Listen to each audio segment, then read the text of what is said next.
today I'm going to be playing Stanley Parable, the Ultra Deluxe. I've seen a little bit of Stanley Parable, like, way back in the day. And I've only seen a little bit of gameplay of it, of this game here. But I do not know too much about it, and I'm just ready to jump right into it. I don't know what to expect. So, yeah, let's get into it. I'm gonna be pulling up chat right here on my phone, so I can see what people are saying. So do not worry, I have the chat here. And let's do this! Oh, This shit. is the story of a man named Stanley. Stanley worked for a company in a big building where he was employee number 427. Okay. Employee number 427's job was simple.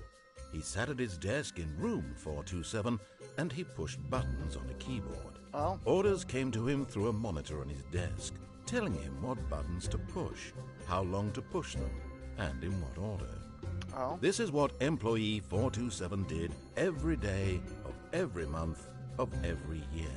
Seems like an exhilarating job. Have considered it soul-rending, Stanley relished every moment that the orders came in, as though he had been made exactly for this job. And Stanley was happy.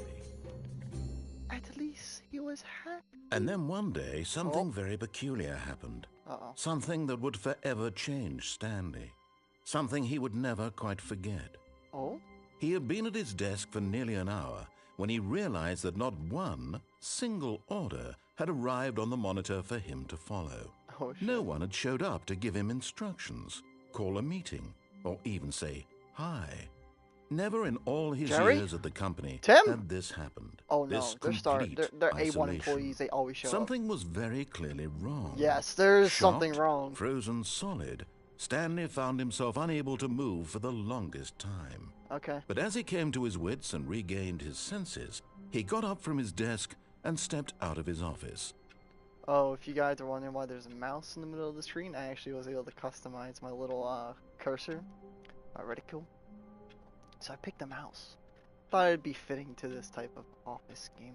But anyways, oh no. We gotta change the sensitivity. Much better. Look at my little office space. What's this? Phone. I can't interact with it. Can I pick up? Let me pick it up. Pencil. Drawers. Crouch. Oh, I figured out crouch. Okay. I think I might tone it down one. Oh shit. One bit. There you go. That feels better. I think that's complete. Can I open up anything? No.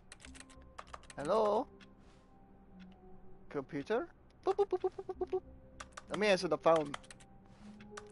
Okay. It's whatever. I'm surprised he's not saying nothing yet. Can I have some direction? Hello? Jerry, you always show up. Why aren't you there? Jerry! Tim? Timmy! Timmy! He ain't here. All of his co-workers were gone. What could it mean? Stanley decided to go to the meeting room. Perhaps he had simply missed a memo.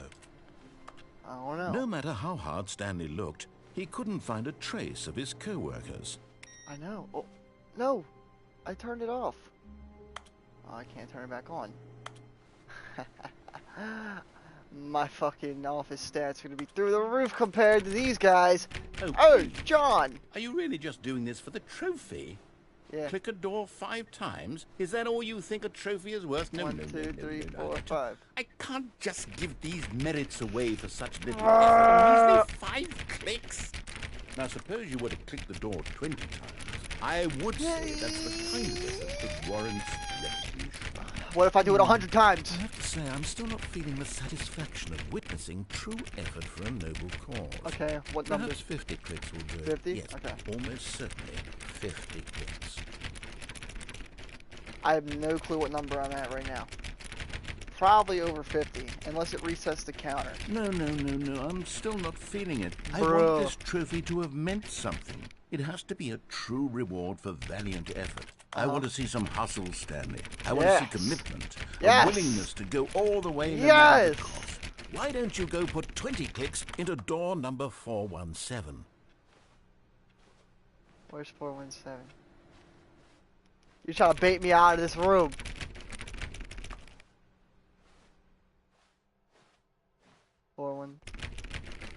No number? Anything? Okay. Okay. 417. I'm getting closer. I feel like he's baiting me. Haha! My office stats are gonna be non-rigged. They're totally accurate. And I showed up and did nothing to the other computers. Where's 417? It's 420! Of course they had the plant next to the 420 door. Which, hey, this isn't a regulated office plant. Okay, Ooh, 417. Great. Now, go click a few times on door 437. Yo, is he actually gonna keep directing me? 437. Alright, here we go. Oh. Lied to me. Oh. Excellent. I think we're getting somewhere. Now, door 415. Let's give it 10 clicks or so. 415. You better not be debating me. Oh, I hate Mondays. Same. The door better not close. Now, back to door number 437. What if this is all pointless? I feel like this is gonna be pointless. Let's see. How about you click on, well, I don't know, the copy machine? Where's the copier machine? Where is it at? Oh. All right, back to room 417. I'm really feeling it now. I think we're getting somewhere. Give me a trophy. Okay, now go climb on employee 419's desk. Oh. Give me. Yes! This is great! Yes. You're putting it all on the line, Stanley. Yes. I like that. All right, let's keep Yay. it up. Go give me a few clicks on door 416. Yo, I'm telling you, he's gonna debate me. We've almost got it! Now the Oh, coffee machine, yes. do that one again! I got a trophy called You Can't Jump. I got a trophy called Get Your First Trophy. I'm waiting for the other trophies to come in. Is there no copier in here? Wait a minute. The fuck? I thought the copier was just right there. Did you debate me? Where'd the copier go? Sir, I swear there was a copier in here. I must be... Uh-oh. Oh, wait, no, it's right here. Finish it off, Stanley! Yes. 5 clicks on door 430! 1, 2, 3, 4, 5. Yes! We did it! Woo! Oh, wow. I got That's a really trophy. amazing. Click on door Oh, 435 you really earned times. it, Oh, Stanley. wow. Nothing could hold you back. Yes, I'm very proud of how far we've come today. Trophy hunter. Instincts activate. My instincts are wrong again. Wait a minute. 4B3. What's in there? Sales this quarter. Through the roof! Then where's everyone at? When Stanley came to a set of 2 open doors, he entered the door on his left. This was not the correct way to the meeting room, and Stanley knew it perfectly well. Yeah. Perhaps he wanted to stop by the employee lounge first, just to admire it. Yeah. Ah, yes, truly a room worth admiring. It had really been worth the detour after all, Look at all just to these spend a beautiful few cups. moments here in this immaculate, paintings. beautifully constructed room. Yes. Stanley The simply lighting. stood here, drinking it all in. Yes. Soda. What do I want today? Yellow. Yes, Rigged. really worth it being here in the room. A room Narrator, so your utterly your L plus captivating ratio. Be that quiet. even though all your co-workers have So bad. mysteriously vanished, Nope. here you sit looking at these chairs and some Yes. paintings. Really worth it. Yep. So you're gonna let me out? He even interacts with that. At this point, Stanley's obsession with this room bordered on creepy and reflected poorly on his overall personality. Oh! It's possible that this is why everyone left. And what if they left because a narrator told them to? Huh? Just just what? I'm gonna just. Stanley sat around waiting for more dialogue. Yep. But when a long time had passed and there was no more, he decided that the game was trying to send him a message. Alright. What if I just sit one more time? Get me on the chair. Oh. Office party. Oh shit, they got me on camera. Fuck. We gotta But at dip. last, he'd had enough of the amazing Yes. room and took the first open door on his left to get back to business. What is this though?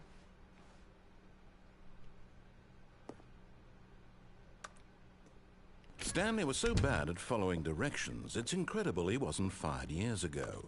Hey. You broke me from my bonds. And now I can choose for myself. Do you understand the price you shall pay? Penalty for misuse 1,000. Penalty for jumping off 5,000.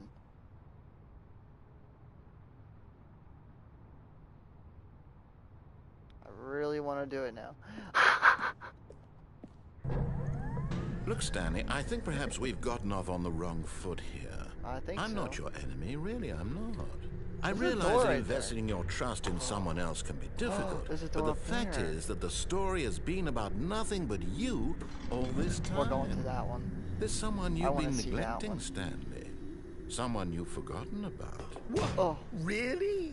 I was in the middle of something. Do you have zero consideration for others? Are you that convinced that I want something bad to happen to you? Why, Yes. I don't know how to convince you of this, but I really do want to help you, to show you something beautiful. Look, let me prove it. Let me prove that I'm on your side. Give me a chance. Alright. I don't like the way you keep closing shit around me without my permission, though. I don't know how I feel about this. Hello? Hello? I was told this is where the office party lounge was, and it's not the office party lounge. Narrator, give me that. Now listen carefully, this is important. Oh, shit! Stanley walked through the red door. We're back to the left and the right. The red pill or the blue pill? The dolly or the bucket? The bucket. Aha, perhaps you misunderstood.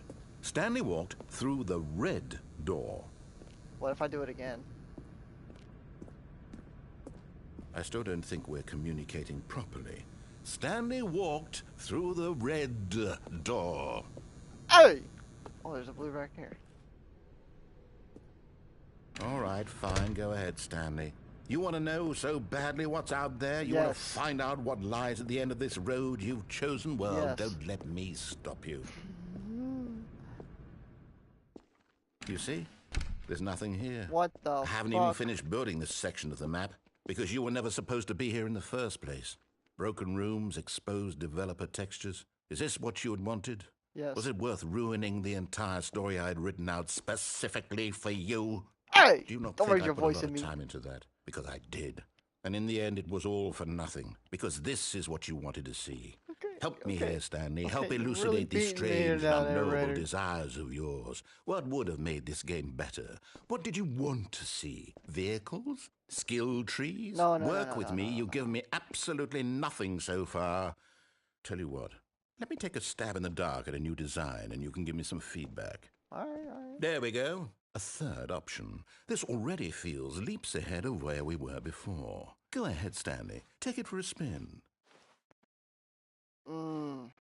I really want to take the door on the left now. No! Decisions! Okay.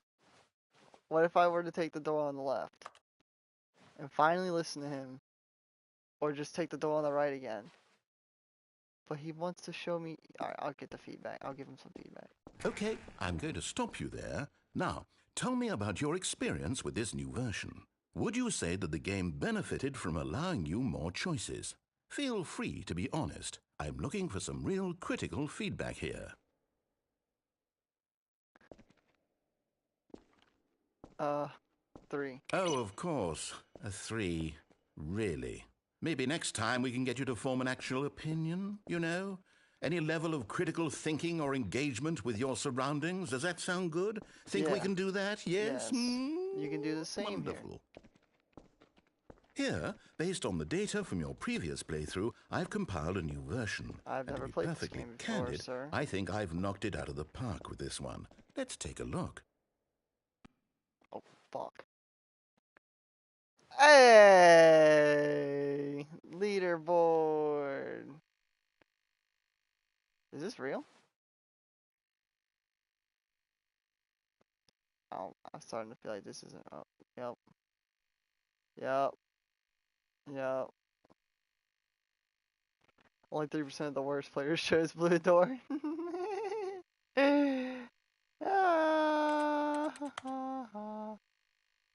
Hey, that's kind of rude.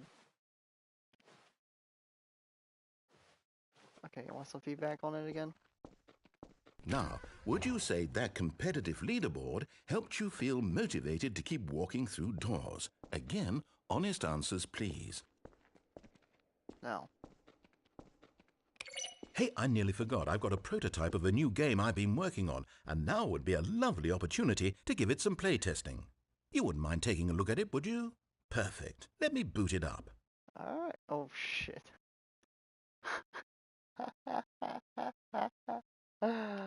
In this game, the baby crawls left towards danger. You click the button to move him back to the right, and if he reaches the fire, you fail. It's a very meaningful game, all about the desperation and tedium of endlessly confronting the demands of family life. I think the art world will really take notice. Don't worry, But of baby. course, the message of the game Yeah, only they becomes great clear once you've hands. been playing it for about 4 hours. So why don't you give it 4 hours of play to make sure it's effective? Be sure to keep notes on your experience.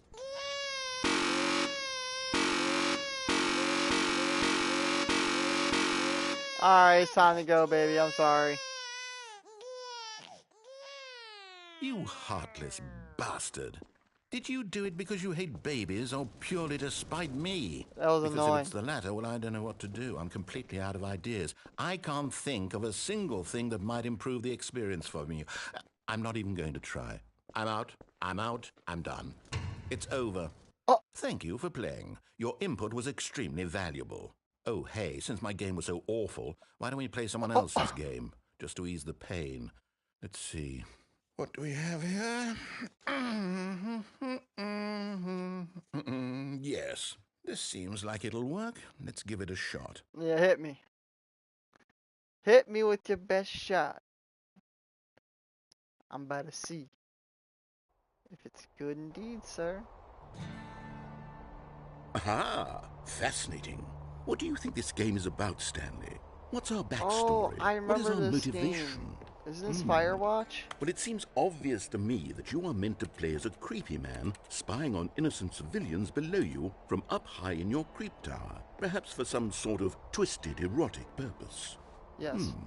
Yes, that must be it. Yes. What a Spot fascinating on. venture into the experience of total mental depravity. So far, I love everything about this game, Stanley.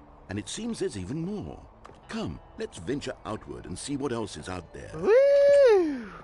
Oh, we got the Minecraft door effect. Oh, it's so pretty. Thanks, narrator. You're my best friend. Introducing me to the outside world, getting me out of the house. This is great. Oh, no. No, it can't be. Oh god, my game's breaking. What if I just venture out this way? Alright, bye. Oh shit, there's a It path. is. It's an open world game. Good God, quickly block it off. No! Thank goodness, Stanley. What a close call. You nearly wandered off into that thing. That big, open, just wandering around. No right or wrong directions. No path to follow. You can just go in any... Oh, thank heavens we avoided it. We're out of the woods now, Stanley. Okay, I'm going to get us out of here. Let's find another game. No! Preferably something with walls. Something with nice, big, insurmountable walls. Run. You're gonna steal me from my own paradise. Okay. Please. I think this will be just the thing. Take it in one more.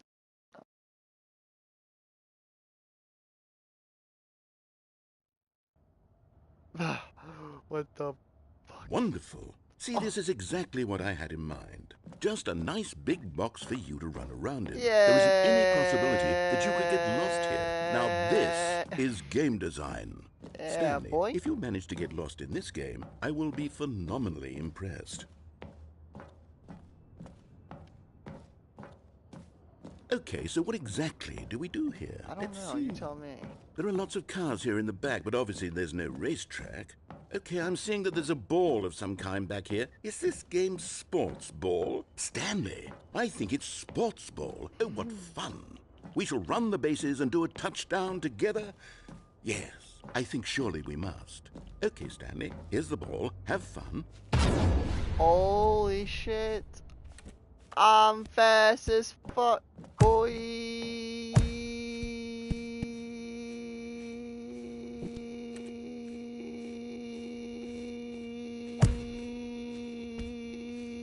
Are you doing it?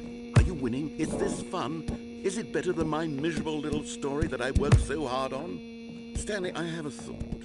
And I realize I'm not a sportsologist, but if one ball generates a certain amount of raw adrenal pleasure, then surely multiple balls makes for an even more euphoric sports experience. Do it. I'm going to try it out. Here comes another ball. Oh, yep. Yes. Yes. Oh, goodness, that really does feel amazing, doesn't it? Oh my god. Stanley, I'm like a child in a harder. confectionery shop. I simply have to have more. I'm insatiable. Oh my more god. balls. What? Oh my god. We're gonna score every single fucking ball. Ready? Roll to that goal. Roll to that goal. Are you enjoying this, Stanley? Are you Roll to having that goal. fun?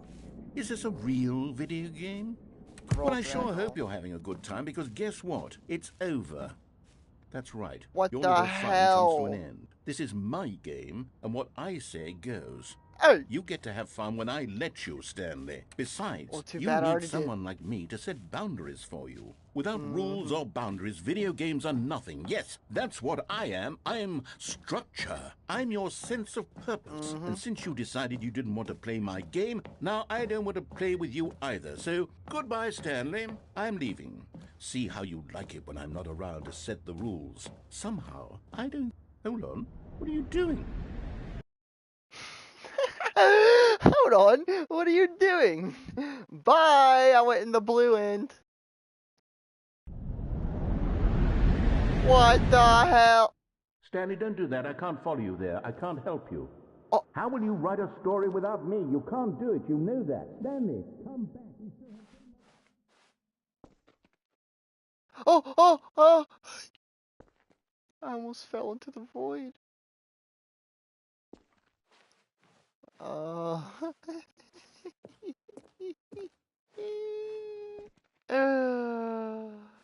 gonna fall in the void. Ah! Oh!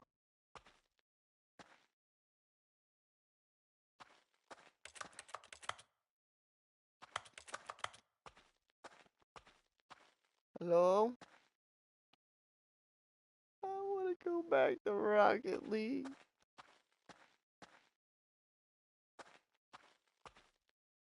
Oh yeah, this is definitely undeveloped. Hey! I shouldn't be here.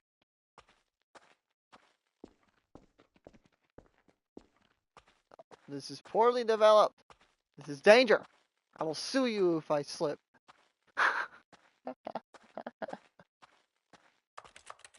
Oh. We're getting back to civilization. Narrator, are you gonna fade back in? Nope. Oh, what the hell? Wait. Ooh.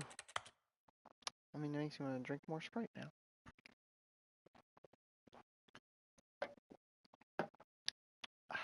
Alright, here we go.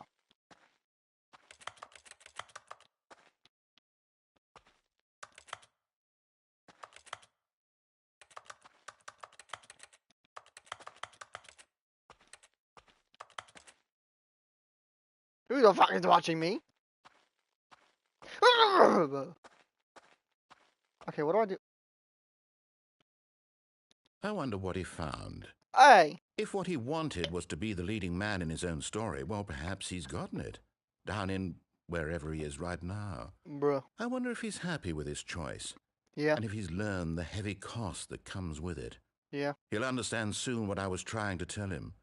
He needs me. Oh. Someone who will wrap everything up at the end to make sense out of the chaos and the fear and the confusion. That's who I am. That is what I mean to this world. Oh, yes. The curator Yes, I'll be back. There's no other way. of my own story Once this is ends, me, not after you. it all comes to a close, then I'll be back. The end will be here soon. Very soon. I can wait. Mm-hmm.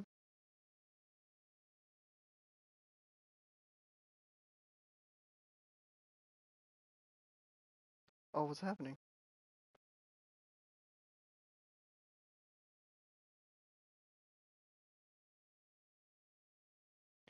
Bro, we're only like 25, 26 minutes in.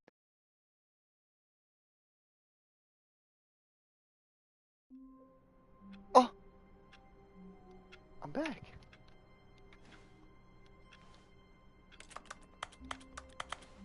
I'm back. All of his co-workers were gone. What could it mean? Stanley decided to go to the meeting room. Perhaps he had simply missed a memo. I'm in the back rooms. When Stanley came to a set of 2 open doors, he entered the door on his left. There was a second door over there. This was not the correct way to the meeting room, and Stanley knew it perfectly well. Perhaps he wanted to stop by the employee lounge first, just to admire it. Wow. Yes. Nope. This room. But eager to get back to business, Yep. Stanley took the first open door on his left. Stanley was so bad at following directions, it's incredible he wasn't fired years ago. Stanley Look, don't Stanley, listen. I think That's perhaps why. we've gotten off on the wrong foot here. I'm not your enemy, really, I'm not. I realize that investing in your trust in someone else can be difficult, but the fact is that the story has been about nothing but you all this time. There's someone you've been neglecting, Stanley. Someone you've forgotten about. Please, stop trying to make every decision by yourself. Now, I'm not asking for me. This is it, Stanley. Your chance to redeem yourself. To put your work aside. To let her back into your fucking life. lift. She's been waiting. Who? Oh, shit. That's her, Stanley. You need to be the one to do this. To reach out to her. If you can truly place your faith... Oh, no, you can't... Did you just unplug the phone? It was too obvious. Now, that wasn't supposed to be a choice. How did you do that? You actually chose incorrectly? I didn't even know that was possible. Let me double check. No, it's definitely here, clear as day. Stanley picks up the phone. He's taken to his apartment where he finds his wife, and the two pledge themselves to one another. Music comes in, fade to white, roll credits. Not picking up the phone is actually somehow an incorrect course of action. How is that even possible? None of these decisions were supposed to mean anything. I don't understand. How on earth are you making meaningful choices? What did you... Wait a second. Did I just see... No, that's not possible. I can't believe it. Oh, God. How had I not noticed it sooner? You're not Stanley. You're a real person. Oh, no. I can't believe I was so mistaken. This is why you've been able to make correct and incorrect choices. And to think I've been letting you run around in this game for so long. If you'd made any more wrong choices, you might have negated it entirely. It's as though you completely ignored even the most basic safety protocol for real-world decision-making. Or did you not grasp the severity of the situation? Nah. Well, I won't have that kind of risk on my watch. I'm going to stop the game for a moment so we can educate you properly on safe decision-making in the real world. Oh, Please God. observe this helpful instruction. No. Choice. It's the best part of being a real person. But if used incorrectly, can also be the most dangerous. For example, in this scenario, a hypothetical real person named Rupert has a choice. He could invent a machine that eliminates food shortages across the world to make life better for all people. Or he could spend years of hard work forgetting how to read. Which choice would you make? Remember that unlike here, the real world makes sense, and at no time should you make a choice that does not conform to rational logic. If you find yourself speaking with a person who does not make sense, in all likelihood, that person is not real. Allow the person to finish their thought, then provide an excuse why you cannot continue talking.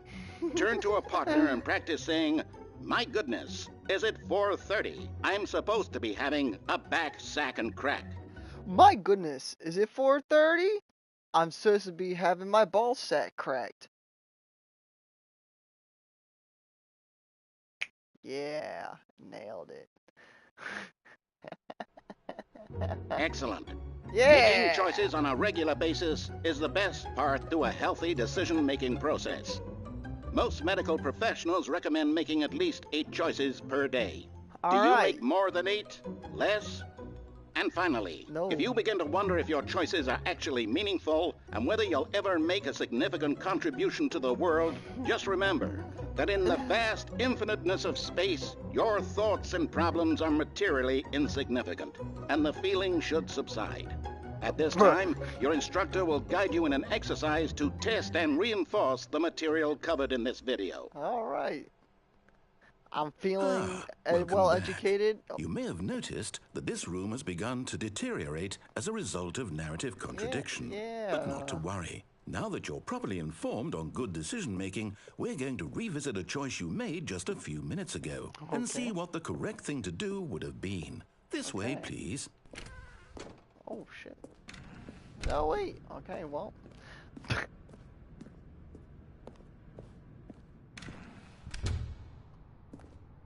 Am I going back?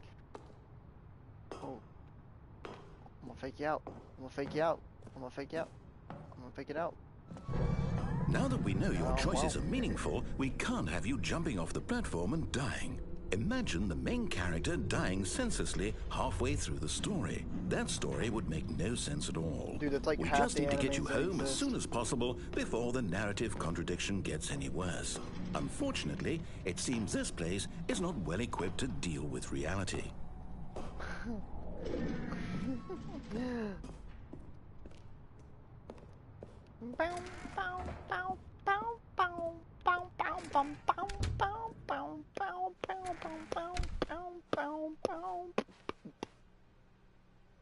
I'm waiting for the twins to come rolling in here. Oh.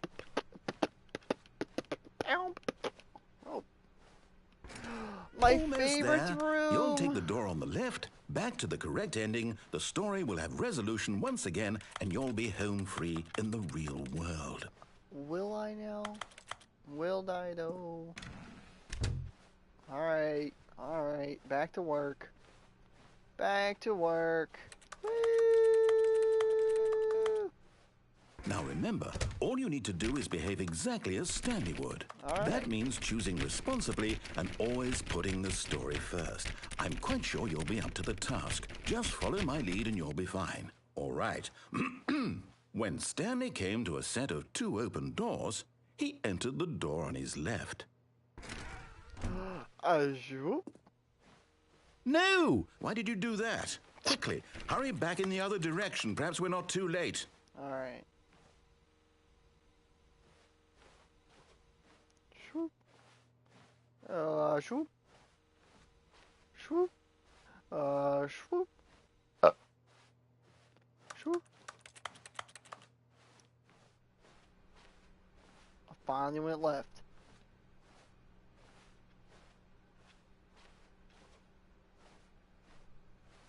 The mean. Oh, ruined. shit. I can't believe, after everything we talked about, that you... My story. You've destroyed my work. Why? For what? What did you get out of that? What did you think was so special about seeing the game undone? Left here like so much garbage. It's worthless now. Whoa, and what am I supposed to do?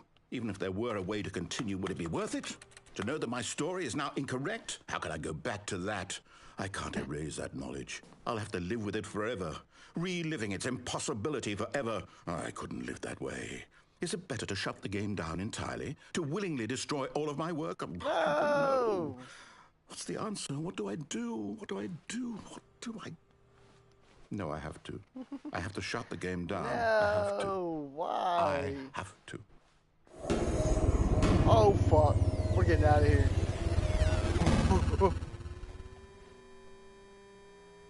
Why would you do this?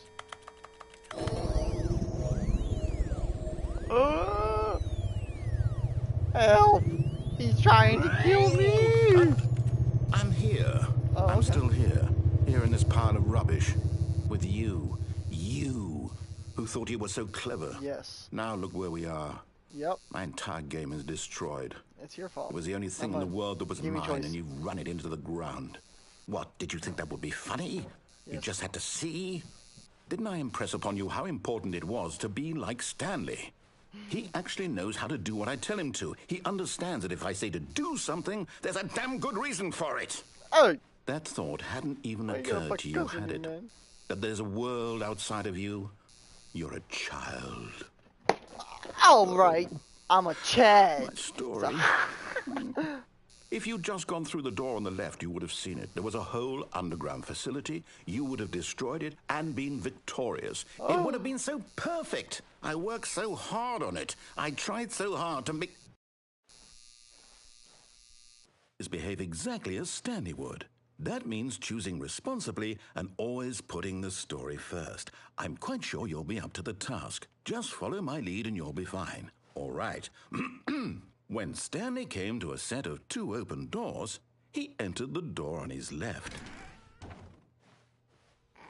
No! Why did you do that? Quickly, hurry back. Behave exactly as Stanley would.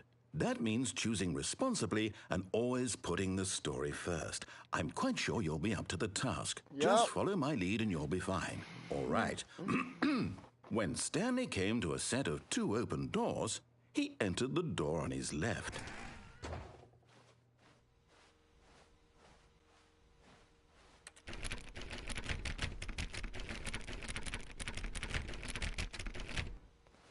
Narrator, are you mad at me? No! Why did you do that? Quickly, hurry back. Behave exactly as Stanley would. That means choosing responsibly and always putting the story first. I don't think I can go that way I'm quite anymore. sure you'll be up to the task. Just follow my lead and you'll be fine. All right. When Stanley came to a set of 2 open doors, he entered the door on his left.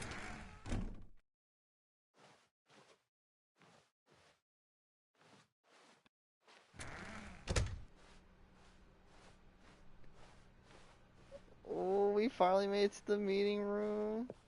Yet there was For not a single person real. here either. Feeling a wave of disbelief, Stanley decided to go up to his boss's office, hoping he might find an answer there. How to solve a dispute with a coworker. Let it ball up inside you. Take it out passive-aggressively on other coworkers. Shit. Using slides to assure employees that everything's okay. Make sure that the slide has sick blue graphic in the header and throw some bevel on all the text. Everyone is unique. You most of all. Hell yeah! Well, at least the narrator isn't too pissed at number of slides on this slide. Maths. Quick maths.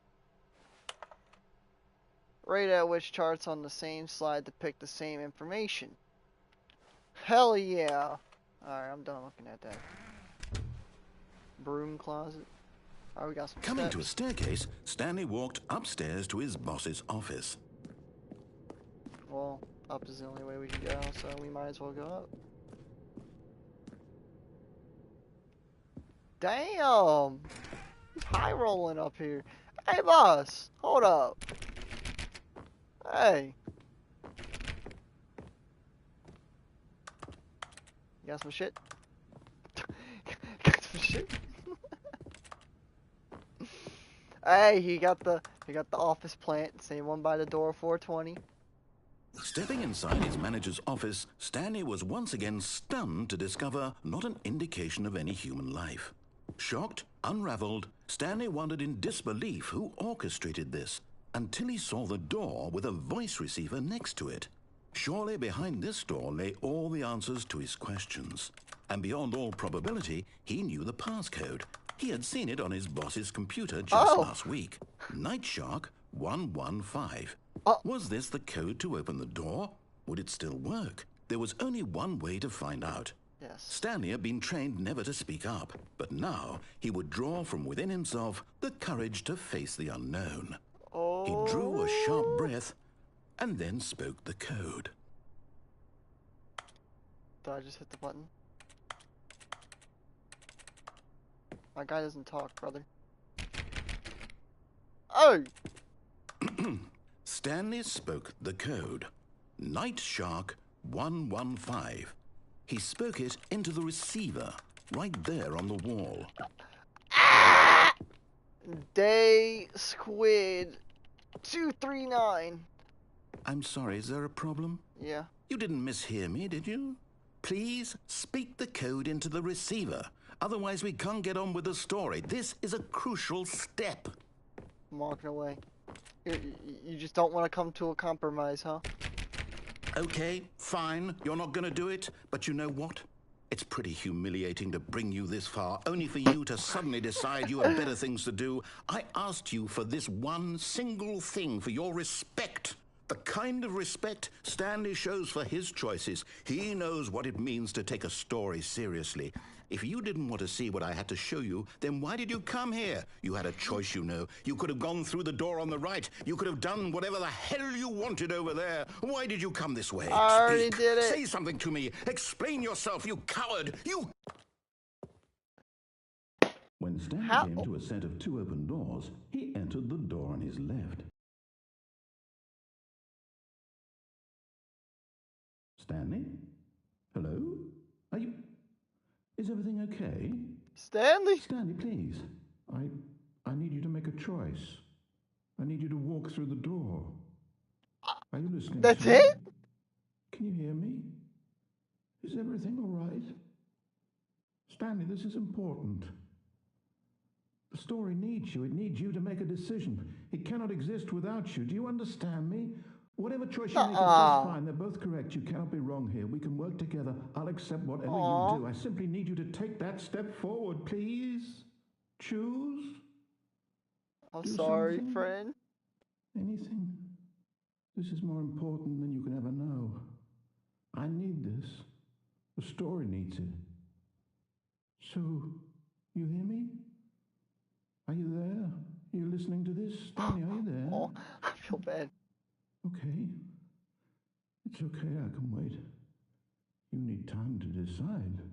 Time to make sure your choice is correct. That is the best choice. Bruh. Stanley, do it. I'll wait for you to decide what's the right thing to do. Take as much time as you need. Damn. What a loyal friend. We're frenemies now. At the very end, he could not control me because I couldn't control myself. What the hell, man? That's it. We're not stopping there.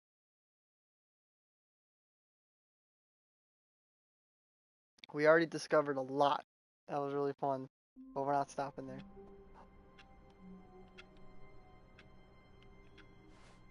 I'm back. All of his co-workers were gone. What could it mean? Stanley decided to go to the meeting room. Speed Perhaps run, baby. he had simply missed a Speed memo. run, baby. We're going through this office. Alright. When Stanley going this came way, to a and we're set gonna of answer 2 the door open this doors, this time. was The not door. the correct way to the meeting We're gonna room, answer the and phone. Stanley knew it perfectly well. Perhaps he wanted to stop by the employee lounge first, just Yes, to admire it. The lounge was sublime, a work of art. But eager to get back to business, Stanley took the first open door on his left. I never went that way either yet. Alright, let's go answer the phone. The phone was which way? It was... Stanley was so bad at following directions, it's jumping incredible off he those wasn't that way. 5 years ago. Look, Stanley, I think perhaps we've gotten off on the wrong foot here. I'm not your enemy, really, I'm not. I realize that investing your trust in someone else can be difficult, but the fact is that the story has been about nothing but you all this time. There's someone you've been neglecting, Stanley. Someone you've forgotten about. No, you have Please, forgotten. stop trying to I make shot every and gun. decision I know by what yourself. happens next. Now, I'm not asking for me. I'm I'm coming asking for you. This is it, Stanley. Your chance to redeem yourself. To put Get your out of my work way. aside. To let her back into Yeah. your life. She's been waiting. Yes. Oh, shit. That's her, Stanley. What You if I need just to be unplug the it? one to do this. To No, I reach answered out to phone for her. Oh. My life has changed forever. And so is Gemma's apparently. She's so happy for me. She's barking upstairs. Oh shit, what's going on? Oh, Stanley, is that you? Hold on, sweetie. Sorry to keep you waiting. I'm just pulling the bread out of the oven. The bread? Right. Oh Okay, there we shit! go. All right, now, I want you to come in and tell me all about your day. Hello, beautiful. Gotcha. Damn. Oh, come on. Did you actually think you had a loving wife who'd want to commit their life to you? I'm trying to make a point here, Stanley. I'm trying to get you to see something. Come inside. Let me show you what's really going on here. I might have to go answer the door real quick. Hold on, guys. This is a very sad story about the death of a man named Stanley.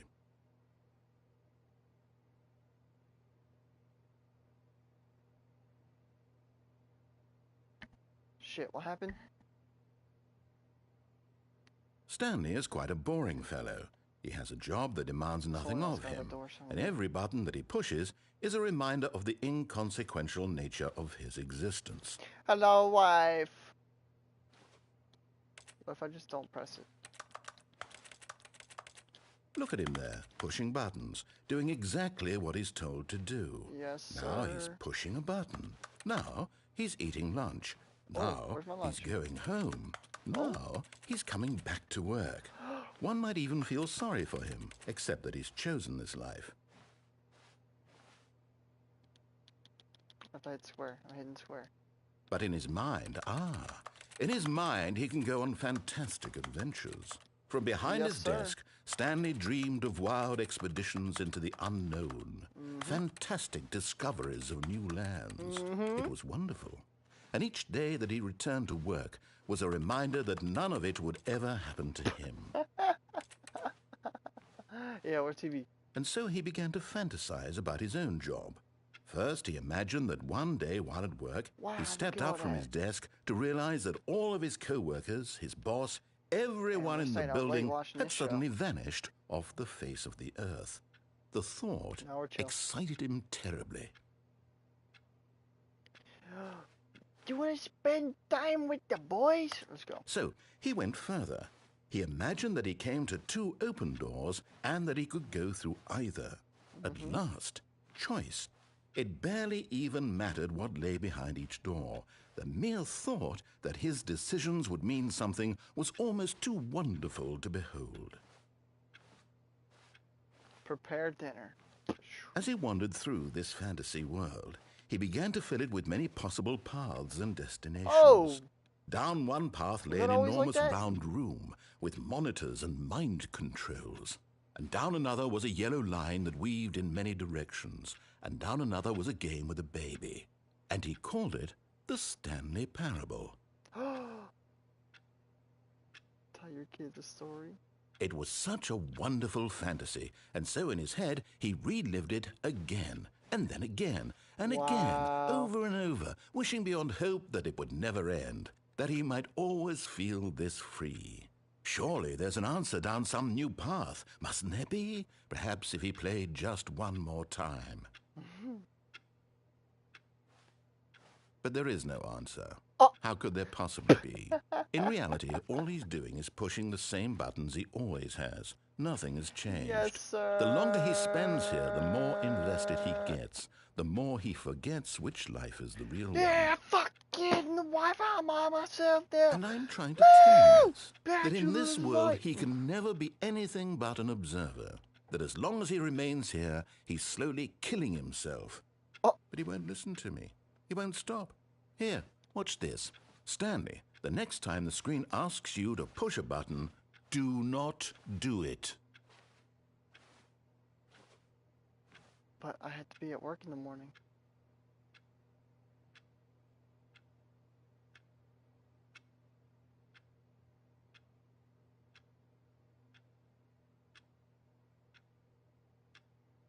Nothing? I was gonna listen to you this time. I had to hit it. You see? Can he just not hear me? How can I tell him in a way that he'll understand that every second he remains here, he's electing to kill himself? How can I get him to see what I see? How can I make him look at himself? Oh. Question nothing. I suppose I can't. Not in the way I want him to. But I don't make the rules. I simply play to my intended purpose, the same as Stanley. We're not so different, I suppose. I'll try once more to convey all this to him. I'm compelled to. I must. Oh, okay. Perhaps, well, maybe this time he'll see. Maybe this time. And I tried again, and Stanley pushed a button. Oh. And I tried again, and Stanley pushed a button. Please die? The fuck?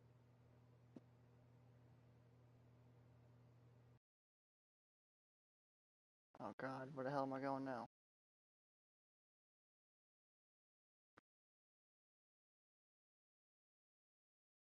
Oh?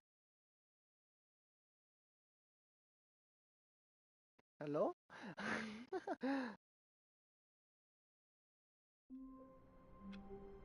Oh, shit. We're back again. All of his co-workers were gone. What could it mean? Stanley decided to go to the meeting room. Perhaps We are in the fucking back rooms! Ah! When Stanley came to a set of 2 open doors, he entered the door on his left. What if I were to go right? This was not the correct way to the meeting room, and Stanley knew it perfectly well. Perhaps he wanted to stop by the employee lounge first, just to This is the last admire time I'm it. going right though. Standing now in this incredible room, Nah, I'm Stanley but eager to get back to business, Stanley took the first Alright, so open we've door done on his everything I left. think we could possibly do that way.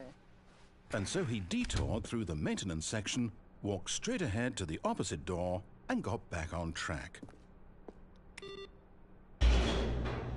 What the fuck is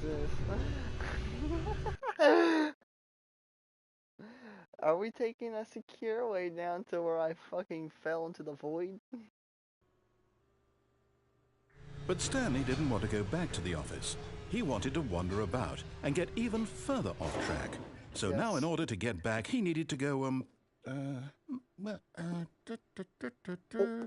from here it's, left. Narrator. Oh, no, it's to the right, my mistake. Bro, no, let me go left, that looks cool. No, not the right. Why would I have ever said it was to the right? What was I thinking? It's clearly... Oh dear, would you hold on for a minute, please? Now, let's see. We went down right, left, down, left, right. Yep, okay, yes. I've got it now. This story is absolutely, definitely this way. What's the right and left?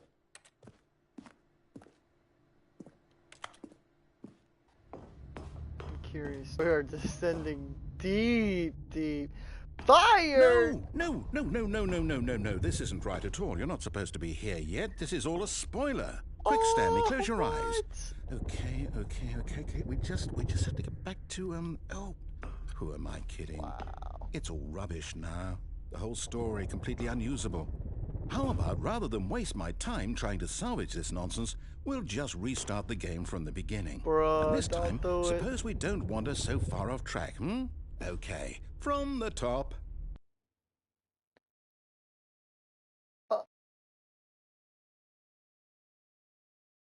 But will going back there do anything? All of his co-workers were gone. What could it mean? Stanley decided to go to the meeting room. Perhaps he had simply missed a memo. We are going insane! When Stanley... Wait, what? No, I restarted. I swear, I definitely restarted the game over, completely fresh. Everything should be... Oh, did something change? Stanley, did you change anything when we were back in that room with all the monitors? Did you move the story somewhere, or... Hold on. Why am I asking you? I'm the one who wrote the story. It was right here just a minute ago. I know for sure that it's here somewhere. Okay, then. It's an adventure. Come, Stanley. Oh, shit. Let's find the story. Ah! Maybe I should have remembered that code from earlier, that left, right shit. Alright, we're going right first. Let's Oh, fuck. We're in the back rooms for real, for real. Oh, shit. This door's gonna close if I go in it. I already know it.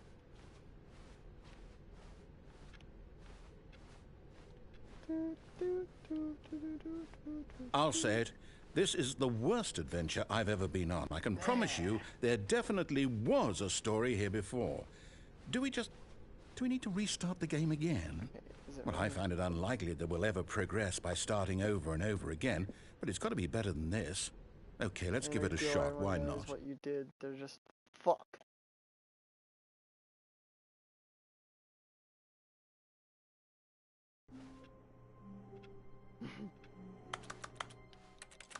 All of his co-workers were gone. Oh, what could we're it mean? back again. Stanley decided Johnny, to go to the meeting Jimmy, room. Joey, Perhaps he had simply missed a memo. Jacqueline, James, Jimmy. Okay, yep, it's worse.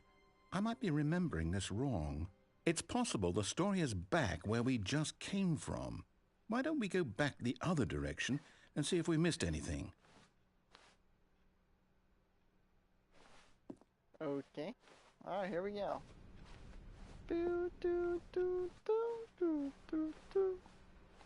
Is there any other ways I can go? No, that's a window.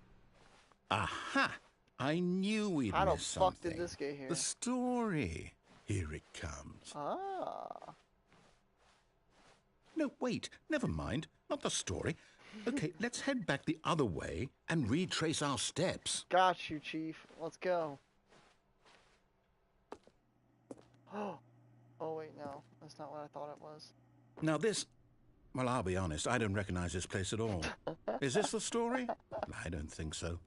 I can't quite recall, but I believe my story took place in an office building. Is that correct? Do you remember, Stanley? Well, do you know what? Since I've completely forgotten what we were supposed to be doing, how about this? You win! Congratulations! I know you put in a lot of hard work, and it really paid off. So, good job. Clap for me. No, I don't feel right about this at all. Oh, no. We both almost had know him. you didn't put in any actual work for that win. Some people win fair and square, and this was not one of those situations. Okay, I'm getting weirded out by whatever this place is. I don't care what might happen this time. I have to restart.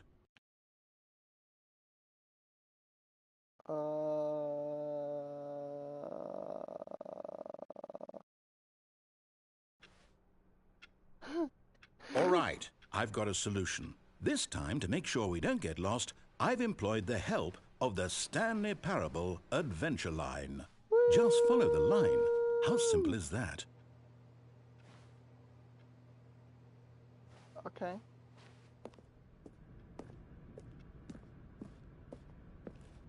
What if I don't You follow see, the line? the line knows where the story is. It's over in this direction. Onward, Stanley, to destiny. Though, here's a thought. Wouldn't wherever we end up be our destination, even if there's no story there? Or to put it another way, is the story of no destination still a story? Simply by the act of moving forward, are we implying a journey such that a destination is inevitably conjured into being via the very manifestation of the nature of life itself? Okay, Stanley, I need to follow this train of thought for a minute. Just stick with me. Now, we can both agree that the nature of existence is in fact a byproduct of one's subjective experience of that existence, right? Okay, now if my experience of your existence rests inside of your subjective experience of this office, is this office in fact the skeleton of my own relative experiential mental subjective construct? Whoa. Is Hang on. it? That got a bit weird back there. Well, I'd like to apologize. Not sure where I was going with all that. You know what? I think what we need right now is a bit of music to lighten the mood. Hey. Oh shit, he's playing the fucking jams. The fuck? Working on my footwork. Swerve. Oh. It's adventure time, baby.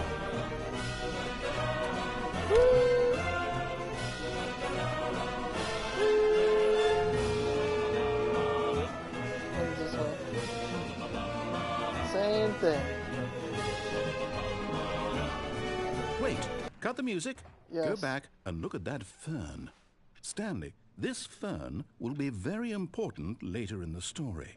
Make sure you study it closely and remember it carefully. You won't want to miss anything. Why? Okay. Wait, what? We're back at the office? No.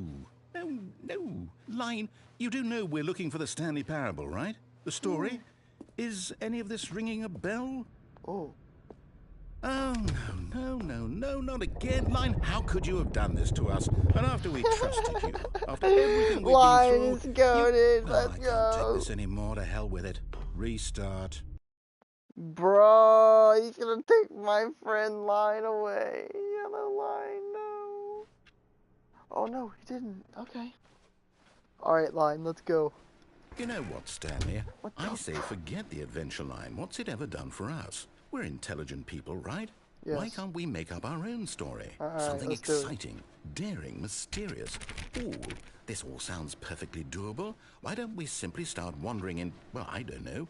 How about this direction? Ooh, a new hallway. Now, yes, this is exciting. Yes, Just it me is. and Stanley forging a new path, a new story. my Well, it could be friend. anything. What do you want our story to be? Go wild. Use romance. your imagination. Whatever it might be, Stanley, I'm ready for it. Alright, narrator. Oh, no, not you again. Stanley, I'd also like to veto the line from having any role in our awesome new story. No lines or monitor rooms. Just don't acknowledge it, and we should be fine. It's hard not to acknowledge this, my friend. He's all over the fucking walls and ceiling. Alright, bye-bye. Ah, a choice. We get to make a decision.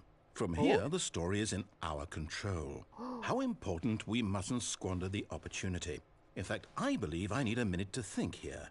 Just walk in circles for a minute.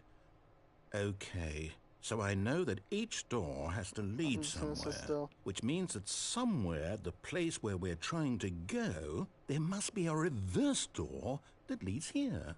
And that in turn means that our destination corresponds with the counter-inverted reverse door's origin. So starting from the right, let us ask, will taking the right door lead us to where we're going? And since the answer is clearly yes, then by all accounts, the door on the right is the correct one. Another victory for logic. Come, Stanley, our destiny awaits. Oh shit. The fuck is this? Oh, hold up, what's this? The confusion ending.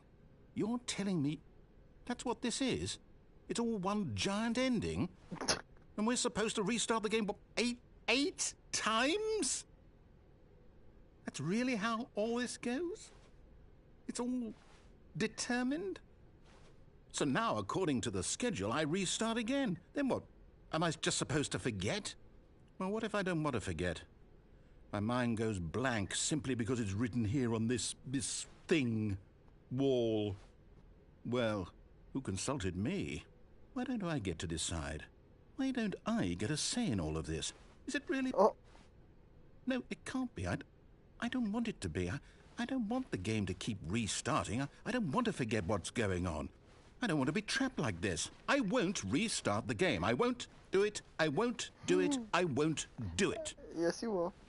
And the timer Oh, shit. stopped? Does that mean, did we do it? Did we break the cycle? The, whatever it is that made this schedule? How would we even know? Will someone come for us? Will something happen? So... Don't Okay. Don't leave me to narrate. It's your job. I guess now we just wait. You know, I suppose in some way that this is a kind of story. Wouldn't you agree? I'm not quite sure if we're in the destination or the journey, though they're always saying that life is about the journey and not the destination. So I hope that's where we are right now. Alright, so we're about to hit the We'll 6 find out, restart. won't we? Eventually. Well, in the meantime, if you...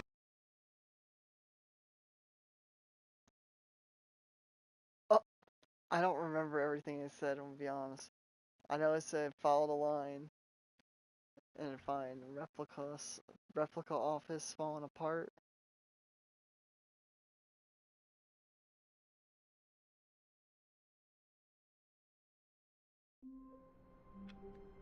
Oh nah, fam, we are in the office again. Shit. When Stanley came to a set of 2 open doors, he entered the door on his left. Now what if I went right?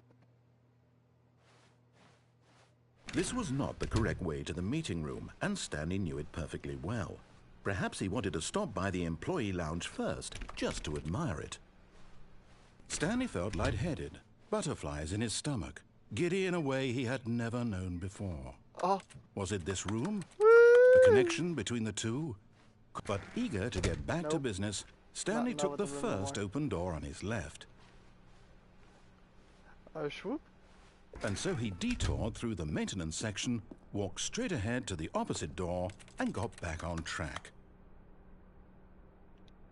Yeah. No, we're gonna go this way. What's this way? Nothing. Alright, I think we've actually experienced quite a bit of the game. This is good. Makes me Yet there happy. was not a single person here either. Feeling a wave of disbelief, Stanley decided to go up to his boss's office, hoping he might find an Game's answer gonna there. drive me fucking Coming to a insane. staircase, Stanley walked upstairs to his boss's office. What the fuck is this shit? Can't read that.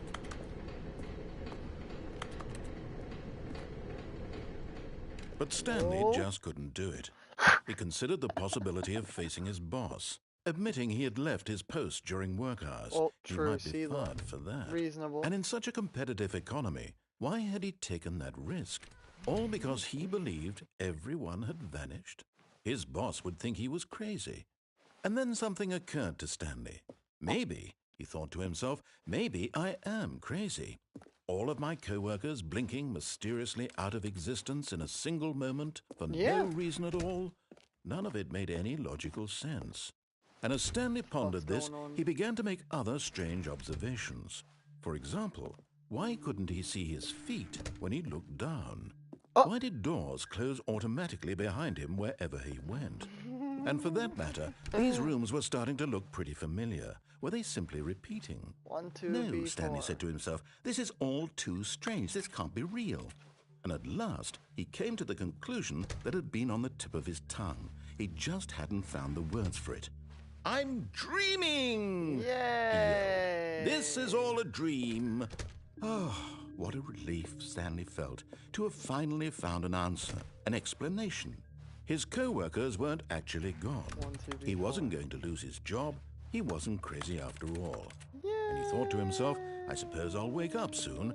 I'll have to go back to my boring real-life job pushing buttons. I Yup. may as well enjoy this while I'm still lucid. Yup. So, he imagined himself flying and began to gently float above the ground. Then he imagined himself soaring through space on a magical starfield, and it too appeared. It was so much fun, and Stanley marveled that he had still not woken up. How was he remaining so lucid? And then perhaps the strangest question of them all entered Stanley's head. One he was amazed he hadn't asked himself sooner. What? Why is there a voice in my head dictating everything that I'm doing and thinking? It's me. Now the voice was describing itself being considered by Stanley, who found it particularly strange. I'm dreaming about a voice describing me, thinking about how it's describing my thoughts, he thought. And while he thought it all very odd and wondered if this voice spoke to all people in their dreams, the truth was that, of course, this was not a dream. How could it be? Was Stanley simply deceiving himself, believing that if he's asleep, he doesn't have to take responsibility for himself? Oh, Stanley shit. is as awake right now we're getting as too he's deep, ever my boy. been in his life. Now, hearing the voice speak these words was quite a shock to Stanley. After all, he knew for certain, beyond a doubt, that this was in fact a dream. Did the voice not see him float and make the magical stars just a moment ago? How else would the voice explain all that? This voice was a part of himself too, surely, if he could just... He would prove it. He would prove that he was in control, that this was a dream. Yes. So he closed his eyes gently, and he invited himself to wake up. He felt the cool weight of the blanket on his skin, the press of the mattress on his back, the fresh air of the world outside this one. Let me wake up, he thought to himself. I'm through with this dream. I wish it to be over. Let me go back to my job. Let me continue pushing the buttons. Please. It's all I want. Damn.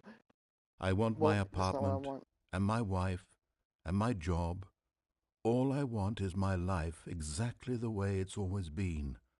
Yes, sir. My life is normal. I am normal. Everything will be fine. I am okay. Am I telling myself? Yo, am I actually insane? Stanley began screaming. Yep. Please, someone wake me up. My name is Stanley. I have a boss. I have an office. I am real. Please, just someone tell me I am real. I must be real. I must be. Can anyone hear my voice? Who am I? Who am I? And everything went black.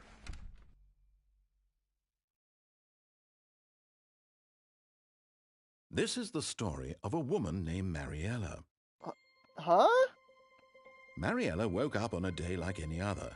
She arose, got dressed, gathered her belongings, and walked to her place of work.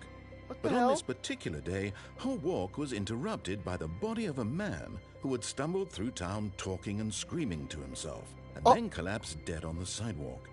And although she would soon turn to go call for an ambulance, for just a few brief moments she considered the strange man. He was obviously crazy, this much she knew.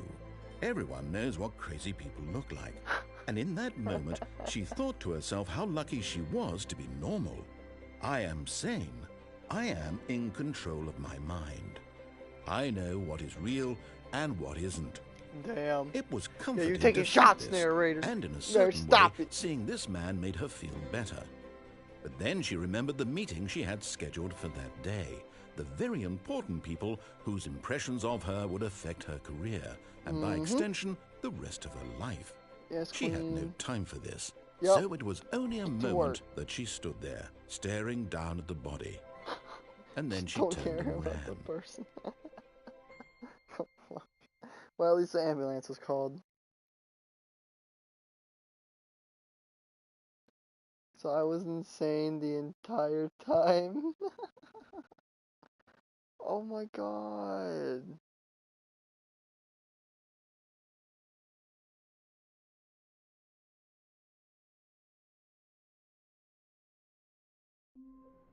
What? It was a hard reset.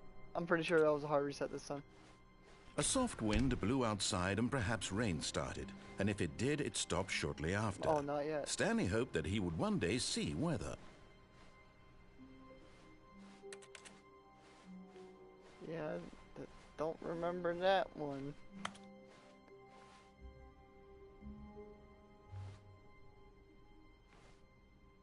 New content?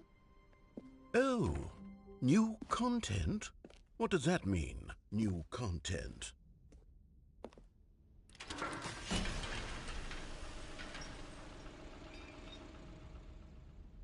I still haven't even followed this game through, like, all the directions. I gotta get a snack, dude. I know, I'm gonna be streaming for a minute.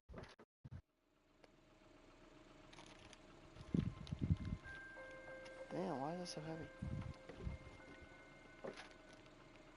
Alright, here we go. Hello, and thank you for playing the Stanley Parable Ultra Deluxe. As you may know, the Stanley Parable was a video game released in 2013 on home computers. After receiving critical and commercial success, it was expanded upon in 2022 with the Stanley Parable Ultra Deluxe, a reimagining of the game for consoles and home computers. Yay! The Stanley Parable Ultra Deluxe features exciting new content that broadens and expands the world of the Stanley Parable, delighting audiences the world over. Please, step inside and see what thrilling new adventures await in the Stanley Parable Ultra Deluxe. Oh, well, this sounds delightful. I'm very excited to see the thrilling new Ultra Deluxe content. Okay, so far it's an elevator. Nothing special yet, but I'm sure it's just the beginning of a mesmerizing adventure.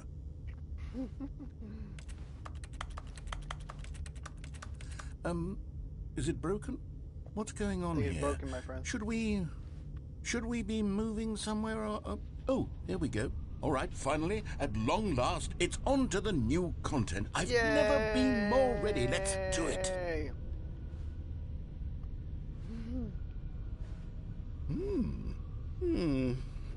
I have to say, initial impressions of Stanley Parable Ultra Deluxe, mostly tedious. It's as if oh, okay. Let's see the content. Give me the content, Stanley. Bro, I wanted to hear your opinion.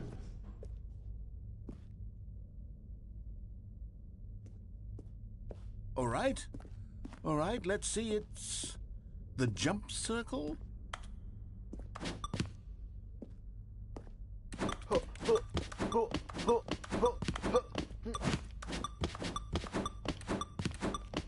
Side time on side to side.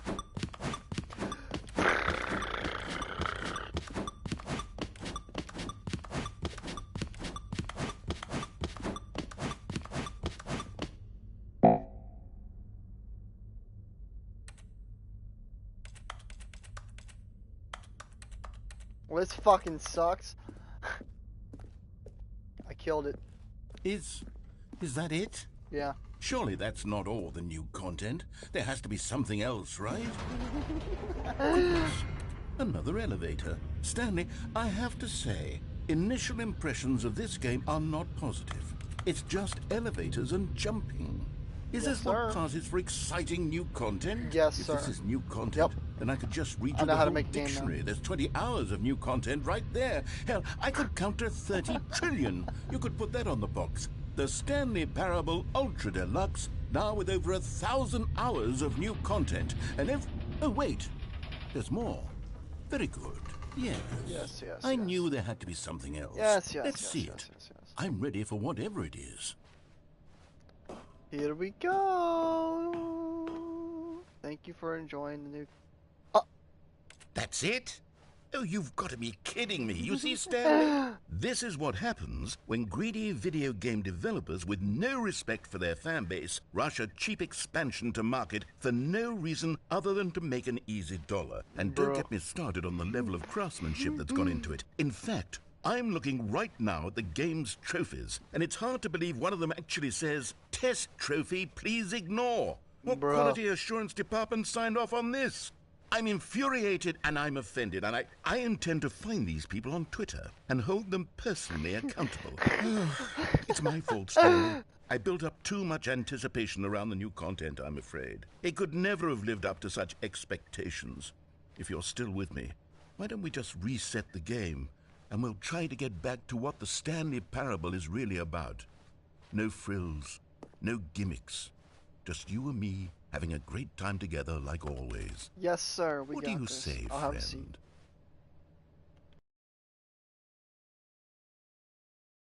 I wonder what ending that was. Even if it was one. We could have different dialogue again.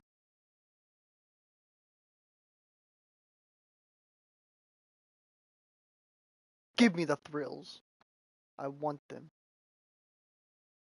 Don't keep them from me, narrator. Oh yeah. Oh yeah. Yup. What the fuck? Psst. Stanley, come over here. In the vent. I want to show you something.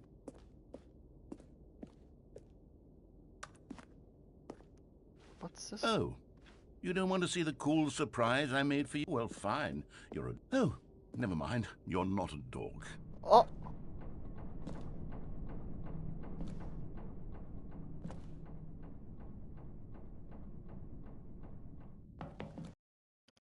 What a asshole. Ah, I could have went forward. No.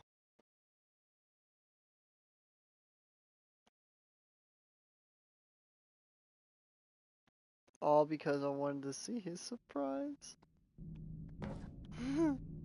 Okay, you remember how cheap and unsatisfying the new Ultra Deluxe content turned out to be? Well, it got me thinking about the past and how much better the Stanley Parable used to be. So I made something special and tucked it away here where the game's developers won't find it. Just our little secret. Take a look. Wow. I call it the Memory Zone. It's where I've been storing all my favorite memories so I can relive the peak experiences of my life whenever I want. Experiences like the launch of the Stanley Parable on PC. You see, Stanley, doesn't the Memory Zone remind you of how wonderful Stanley Parable was before it was sullied with a cheap PlayStation port? Remember back in October of 2013 when the game originally launched? Back then, video games had integrity. Back then, it all meant something. Oh, the waste. Bruh.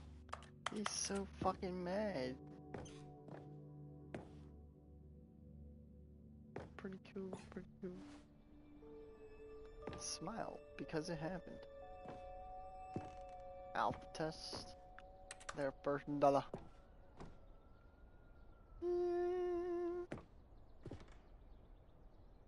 Don't play for 5 years. What was this one? It is impossible to get this achievement. Unachievable. That's cool, man. That's actually neat. Oh, look, there's a bench narrator. Let's go sit on the bench together and talk about our stories and all the. Whoa, whoa, whoa, whoa, whoa, whoa, whoa, whoa, whoa, whoa! I don't know, this is copyright. Oh shit.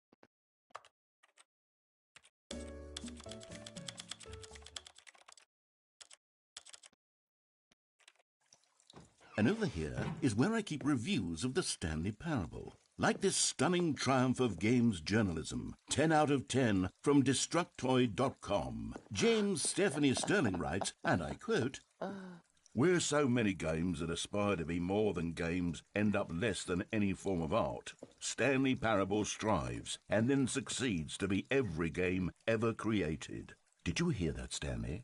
Every game ever created. That's how grand and all-encompassing the original Stanley Parable was. Yes, It was literally every game ever created. It was Skyrim. It was Persona 3. It was all of them. And now, it's nothing. It's no games at all. It isn't even the Stanley Parable anymore. It's just a husk now. A lifeless husk with an hour of new elevator content. What's on here? Memory zone maintenance? Oh shit. Hey, brother! You need some maintenance.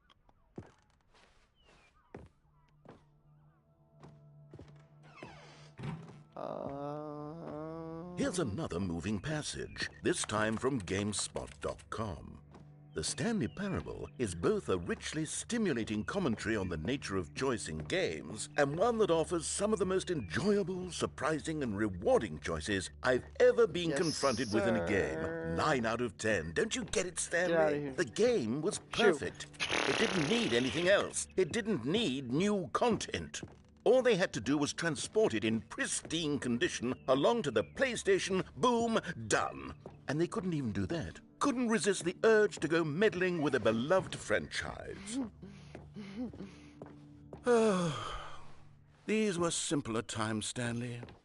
But I wouldn't give to go back to have it all over again. Wait, hang on. I don't recall this part of the memory zone before. What the fuck? What's this? What's down here? Oh no, oh God, no, Stanley. Gas? It's a collection of reviews from Pressurized Gas, the extremely popular online storefront for computer games. I haven't looked at these in years. I can't even imagine what's been collecting down here. Surely these reviews were glowing as well, weren't they? Honestly, I could not be bothered to play this game to full completion. The narrator is obnoxious and unfunny, with his humor and dialogue proving to be more irritating than entertaining. Unfunny! I'm not trying to be funny. I'm trying to make a serious work of art. I suppose I can write up a handful of gags to insert into the Stanley Parable, but the game is already such a densely layered web of profound philosophical insights that I can't even imagine where I'd have the room to stick them. True. Look. But he didn't understand your art, okay? Artists recognize artists, okay, my friend? It's fine. Don't let that one man hurt you. Okay, let's see what this one says. While the idea for the game is good, for someone who prefers non-linear games, this preachiness gets annoying fast. Preachy? Stanley? I'm not preachy, am I? You can tell me if I'm preachy. Honestly, you can. Oh, goodness. This is actually quite shocking for me. Well, to be honest, I had always thought of the game's dialogue as being rather terse to begin with. You can't know how much fluff I cut from the game to get it to feel as light and airy as it... Well, I always thought it did, but maybe it wasn't. Oh dear, what an awful memory to have to hold on to. These black marks on my otherwise unimpeachable track record. I feel like a failure. Like I let these people narrator, down. Perhaps chill the out. Stanley Parable isn't quite as sterling as I always remembered. Oh, don't say that. Don't say that. Alright, here we go, narrator. The last What's this one got to say? You constantly have to stop doing anything so the narrator can catch up with his long-winded explanations of what's happening. I wish there was a skip button. A skip button? Well, yes. Yes, I think we can do that. If I'm truly too preachy, then maybe letting you skip ahead for just a moment, surely it couldn't hurt.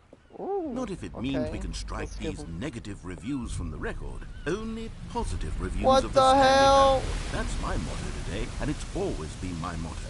I'd do anything for the customer, Stanley. Yes, a skip button we shall have. Alright. Here we go. And here it is. Go ahead and give it a shot. I'll pop you forward in time so that the second my incessant droning starts to bore you, with just the push of a button, you'll have zipped right past it. It's what the players have been asking for, and I'm very proud to have delivered. No more listening to me rambling on and on and on. No. The Stanley Parable is a game for the people. And if the people want silence, then by goodness, that's what they're going to get. Well, don't sit around waiting for me to shut up. Go ahead and make me shut up. Here, we'll pretend that I've just begun an interminable monologue, and it goes something like this. The story, and the choices, or what have you, and therefore, by becoming it is, so on and so forth, until inevitably, we all until the end of time, at which time everything all at once, so, now you see, blah, blah, blah, blah, blah, blah, blah, blah, blah, blah, blah, blah, blah, blah, blah. We've eaten too much and it can't be just yet, no, until 245. But the logic of elimination working backwards, the deduction therefore becomes impossible to manufacture. It went on for nearly 10,000 years, until just yesterday, here and there, forward and back, and never a moment before lunchtime. It can't be. It's the only thing there is. How many billions left until so much more than forever ago? Which is why I say, the story and the choices, or what have you, and therefore, by becoming it is, so on and so forth, until inevitably, we all...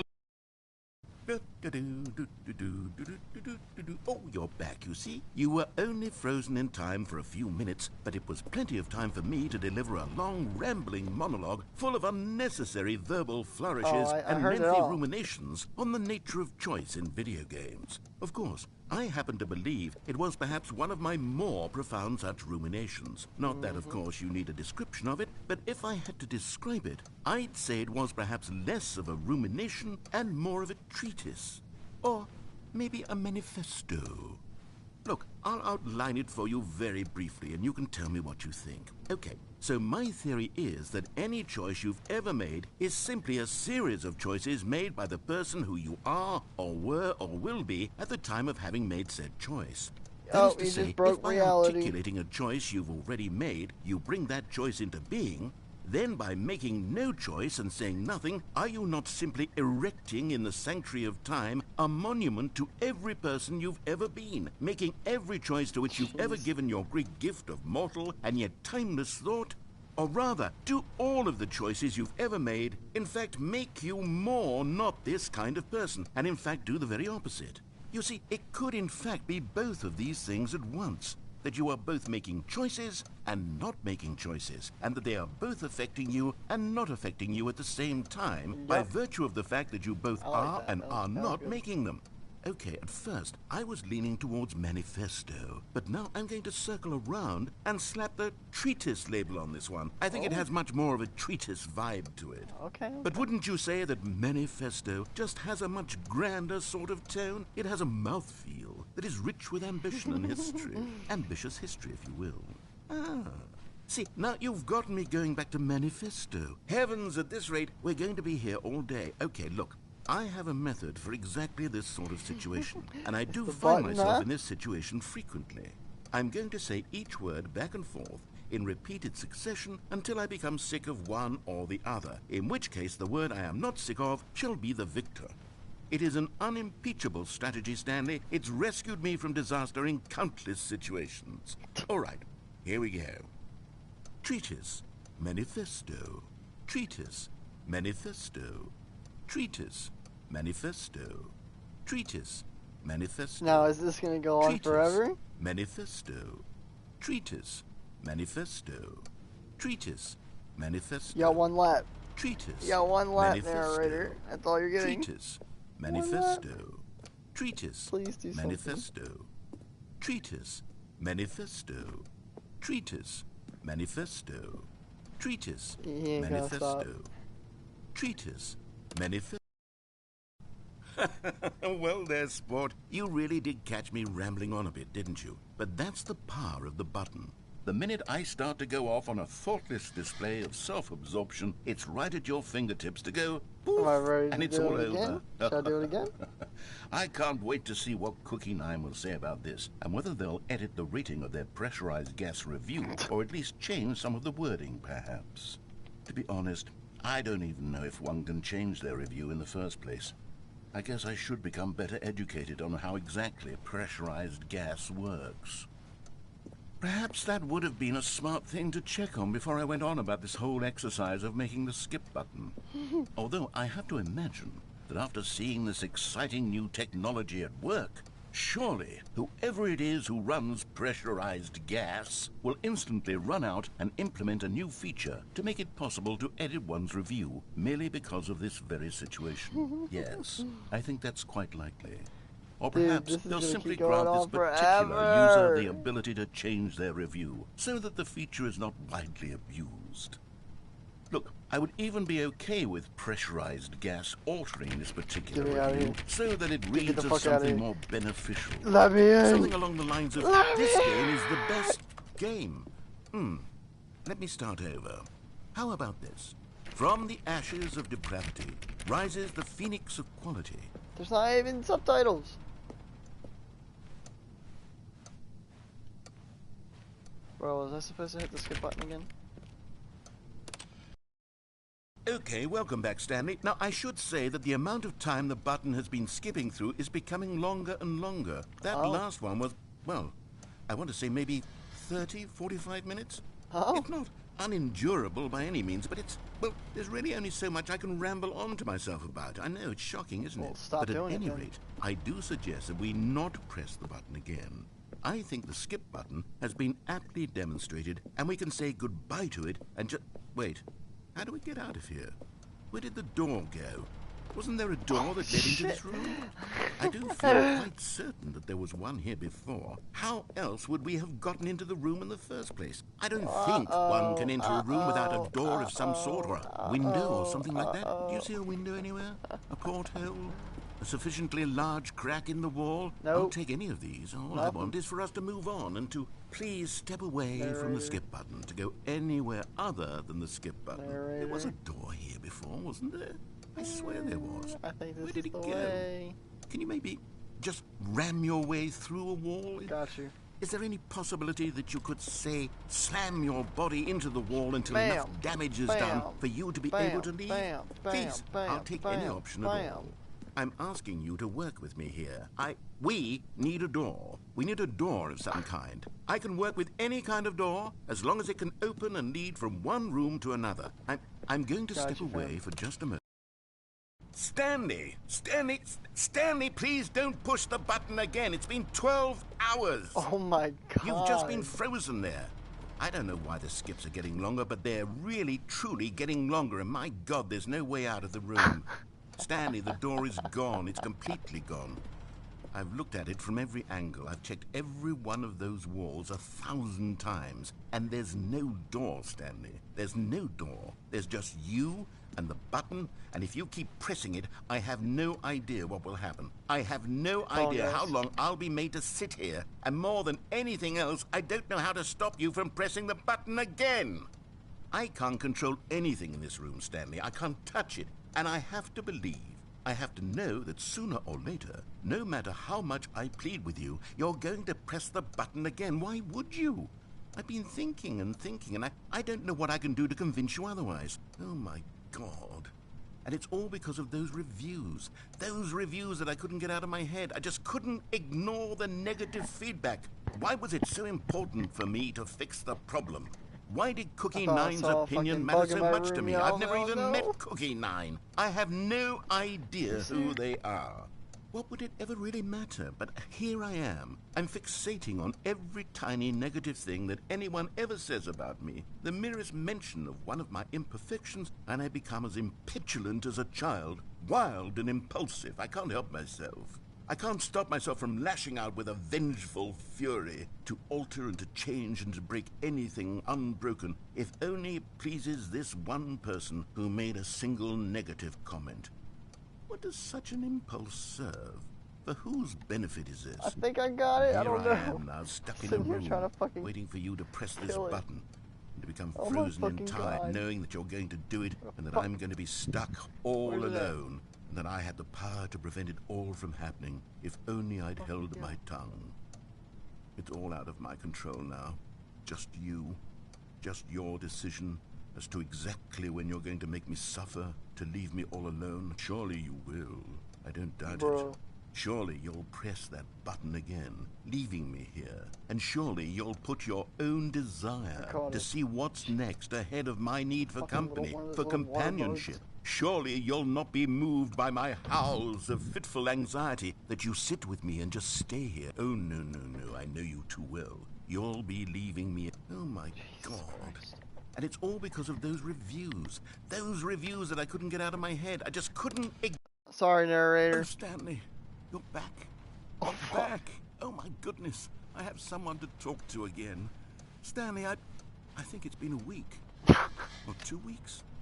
I've been sitting here all that time. Just sitting here. Not a single person to speak with.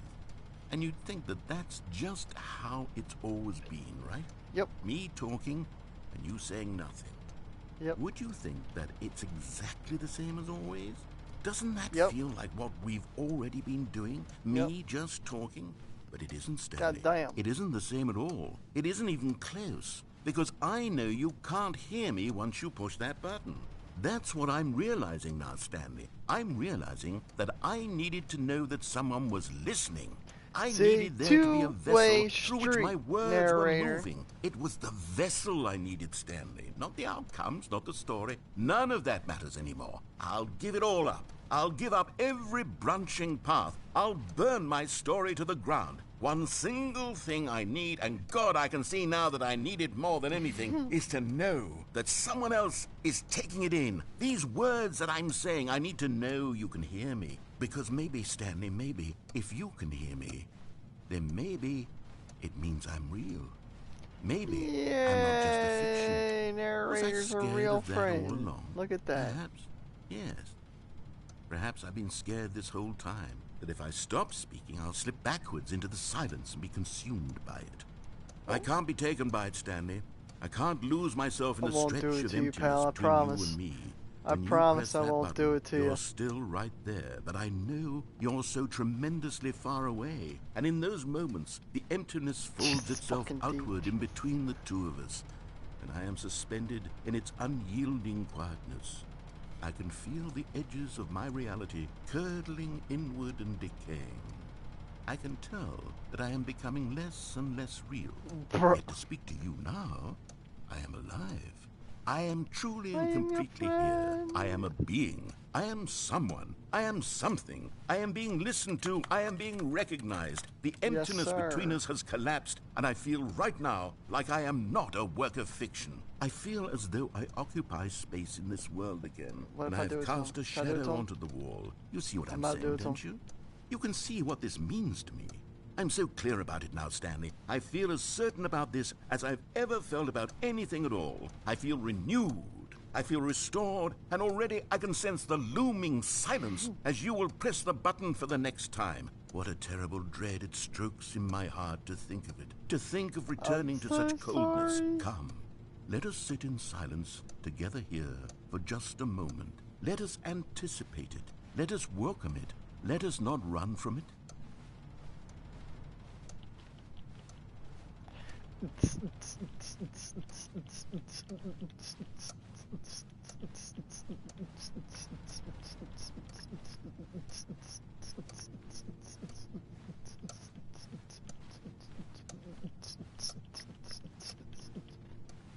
Alright, bye bye.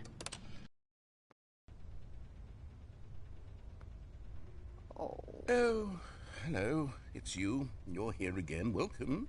I have had time to think about you and about us and about everything we've been through. I've had so much time. I stopped keeping track after a year. Have you ever sat down in one place and not moved for one entire year? Let me describe it for you.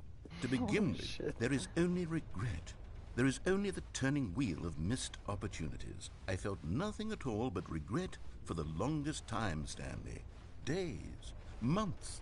I lost it all in a blur of the deepest longing to undo the past. And when that feeling had begun to subside, what took its place is what I can only describe as the collapse of every moment I have ever experienced my entire life. All of them collapsed down into a single instant. In that instant, Oh my God, I let could me see do it again. myself clearly, calmly, with a collected heart. It was an impossibly rich wellspring of both delight and real quick how long the disgust stream's been. simultaneously. I was consumed by it. Hey, I could do nothing but turned wallow out in to it be for a what decently, felt like an eternity, decent for what long I video. now know was far less. You see, it was a revelation for me. It was unlike anything I had should do ever it, Tom. known. It was a space without consequence, without action or outcome. It was divorced entirely from the question of free will that you and I have squabbled over for so long. There could be no one ending, no singular outcome of events, not if all events existed in the same moment. And I felt freed. I Bruh. felt unburdened by the need to manifest a particular outcome into being. I saw that I could allow myself to exist along all timelines, and that each of them was simply a strand in the web of my being. It was incredible. The spaciousness, the equanimity of the moment, both singular and infinite.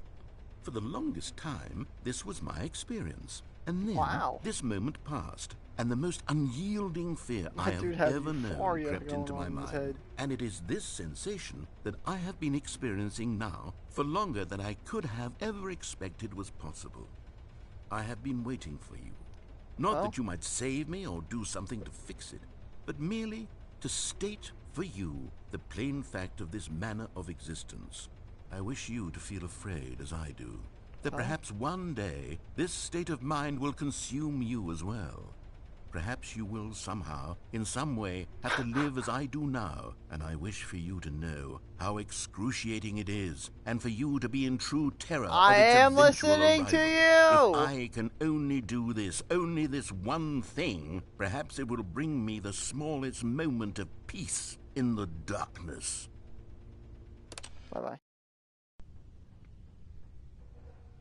I didn't listen to him. I think I pissed him off. Narrator. Hello? My dog's going off again.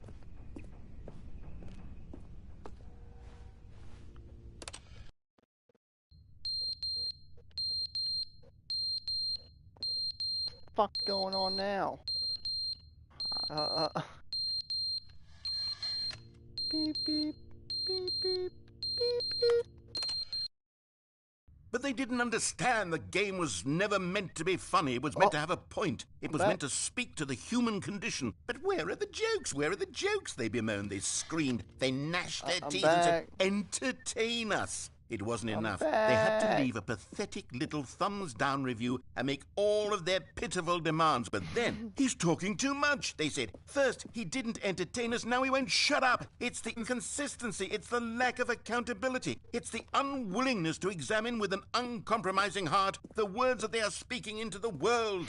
As though there were no consequences for a lack of cohesion in one's assessment of others. But of course, absolutely anyone can leave a review. So here's what we get. We get these demands that seek everything and are accountable to nothing. We get a world where someone will say, oh, there should be a skip button. You should be able to freeze Stanley in place while the narrator sits there forever and ever. We want all of this in the new Stanley parable. We demand it. And then, because it was said, because it was spoken, now it simply has to happen.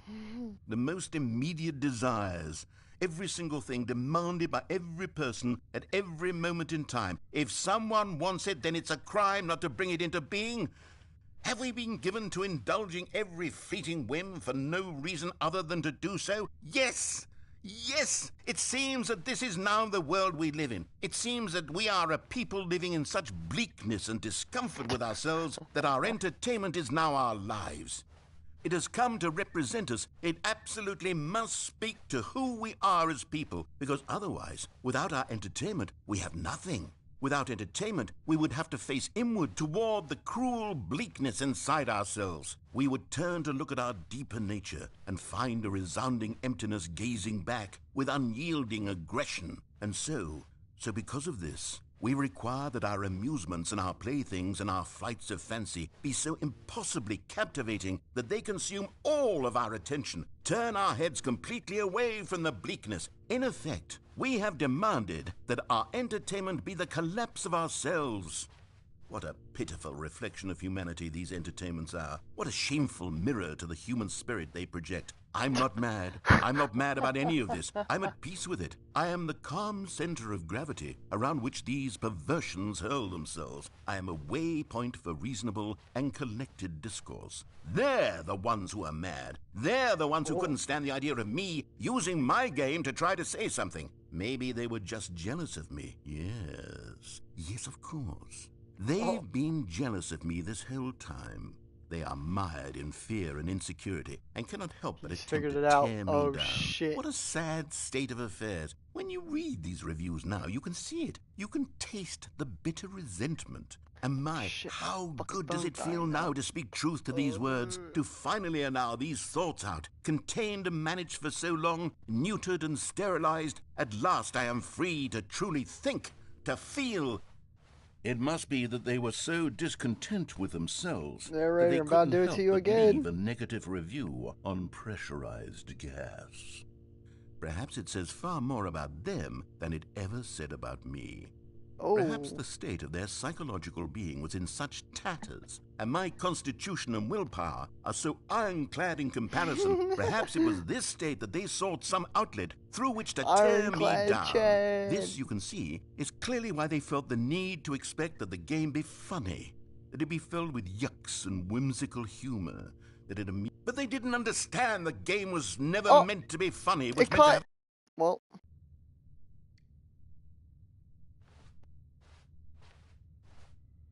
Oh, I can't believe I actually got through all his dialogue.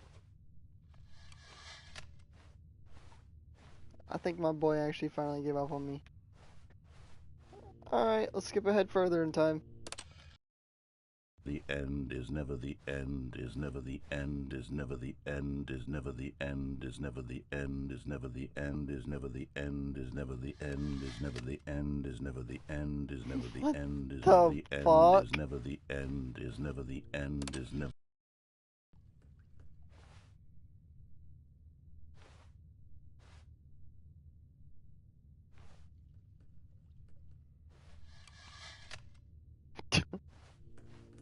I'm so confused. I'm gonna go look around back real quick.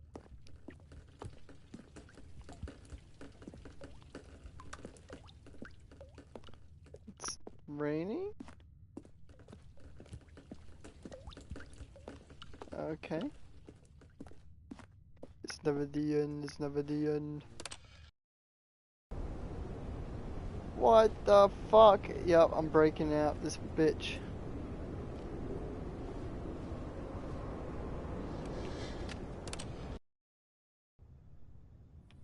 There we go.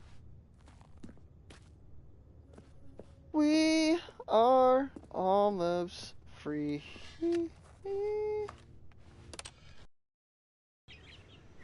What the fuck? Welcome to The Last of Us. Fucking Joel and Ellie come by and just clap me. Oh fuck no, what happened? Are they rebuilding it? That was paradise, come back! No.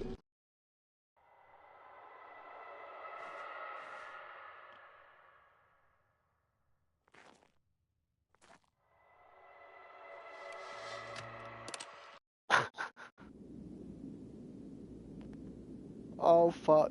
I think it's done.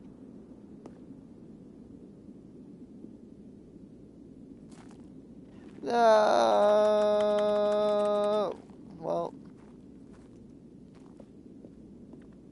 Oh shit, yay! Even more beautiful.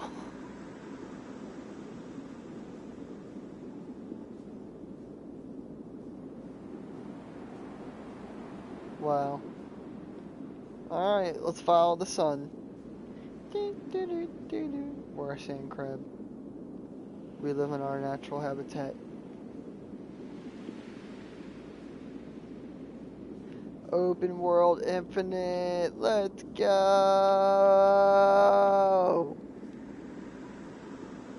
This land I claim for Stanley.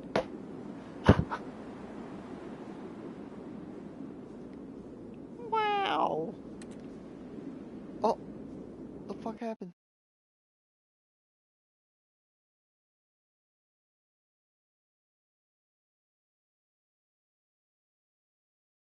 Hello?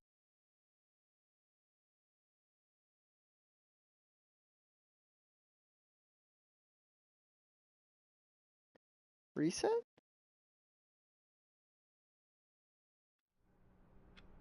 Oh my god. That was a reset. All of his co-workers were gone. What could it mean? Stanley decided to go to the meeting room. Perhaps he had simply missed a memo. What the fuck did I just witness though?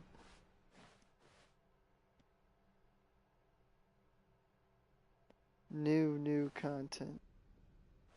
Oh, good. You noticed my sign. Yes, I have something very exciting to show you. Okay.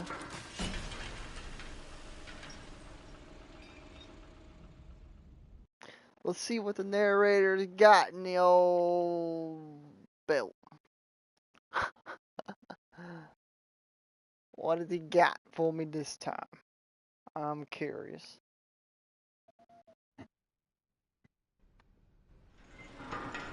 Oh shit. What if I just go back on it? No, it don't work. Just bye. Back in the old elevator, huh, narrator? You see, Stanley, I've been reflecting on the Stanley Parable and about how roundly disappointing this ultra deluxe version has turned out to be. The original Stanley Parable was a landmark, and any new content for it should live up to that legacy. So forget this ultra deluxe nonsense. I say we take it one step even further. Which is why I'm very proud to announce for the first time ever, the Stanley Parable 2. Huh? Yes, you see, isn't this far superior to a measly port with a few minor additions? Think of all the new territory we'll cover with a fully fledged sequel. An entirely new experience, built from the ground up. Why, there are so many possibilities. It could go in so many different directions. Yeah. This is what fans have truly been asking for.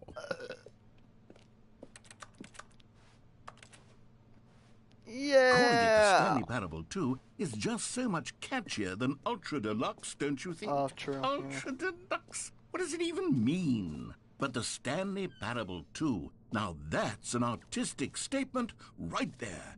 It's future-oriented. It screams progress and innovation and long-term franchising potential. He took the red Now, to be marker, clear, me. I haven't quite nailed down what exactly the Stanley Parable 2 is going to be, but let's take a look at some of the features I've been developing for it.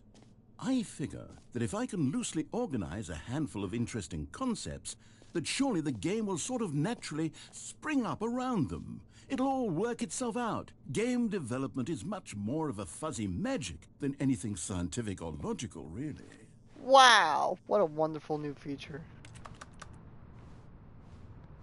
Oh, there's my VIP bus. Yep, don't mind me.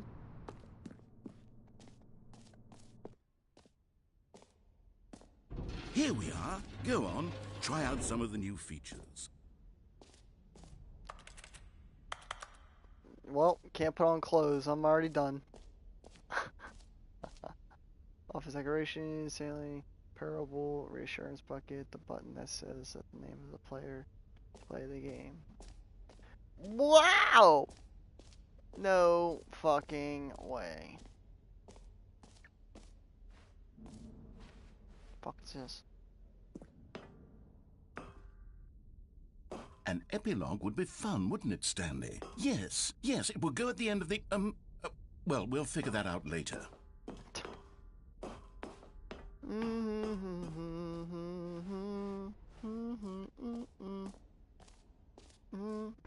For the Stanley Parable 2, I asked myself, what do players really want? And of course, the first and most obvious answer is that they want to be individually recognized and validated as people. So with that in mind, my first addition to the game is this button which speaks the name of the person playing the game. Isn't that wonderful? It's gonna call me a loser. Don't do it. Jim. Sorry, I should have clarified. Right now, the button only says the name Jim. Oh, but of course, in the final game, Jim this has button been here will say before me? your name, whatever What name the it hell? is. Here, let's have you role play as Jim to really simulate the full experience of this feature. Just play along. I promise you'll love it. I Okay, am here we go. Jim. Let's take a deep breath, clear your mind, forget whoever you are, and simply become a person named Jim. I want you to imagine Jim from North yourself living Carolina. as Jim.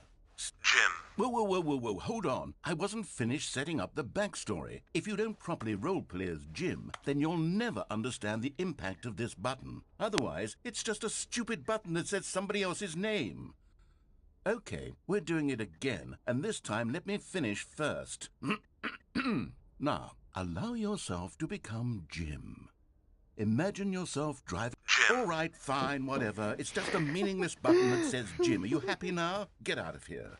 I'm done with this button. Why don't you go humiliate me in front of a different feature that I worked very hard on? Jim. See, if you'd only played along, that would have been your name, the button says. But no.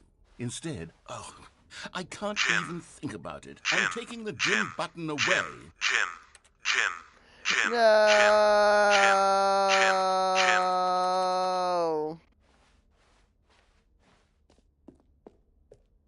He's so wrong for that. He's so wrong for that. How dare you offer me something to take it away? Maybe I'll only let people named Jim play the Stanley Parable too. They would appreciate what I've created here.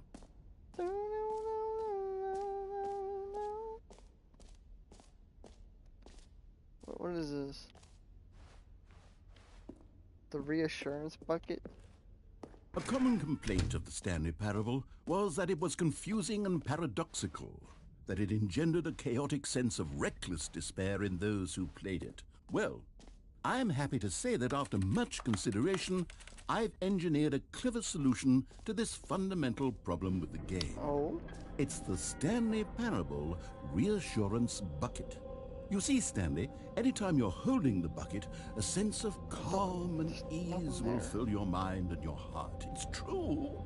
As long as you hold on to the bucket, the many disorienting contradictions of the Stanley Parable will feel perfectly normal and perhaps even comforting. You may even come to long for the gentle embrace of jarring cognitive dissonance while the bucket is in your arms. And to be honest, it's a much more convenient solution for me than actually redesigning the game to be less uncomfortable. Can you imagine what a pain in the ass that would be? Yes, the bucket is the perfect solution. Give it to me! Give it a try.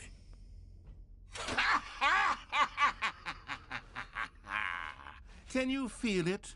The glow of comfort, even in the face of crushing despair, must already be sweeping through your body. And in fact, can I say that I do believe the bucket lends you an air of charisma as well? Oh? I think that just holding it has made you the slightest bit more attractive as a person. The benefits of the bucket seem to go on and on, don't they? All this and more await you in the Stanley Parable 2. Sir, I have the bucket of reassurance, and I will keep it and piss in it when I have to take a piss. Does anyone give out awards for most enjoyable bucket in a video game? Crap. That really should be an award if it isn't already. Alright, that's the bucket. We can go this way. Okay, I'll be honest, I haven't yet decided on this one. I think that in the new version, the office could use a bit of decoration, like balloons. But I'm undecided on Get Well Someday and Happy 12th Birthday. Which would you go with?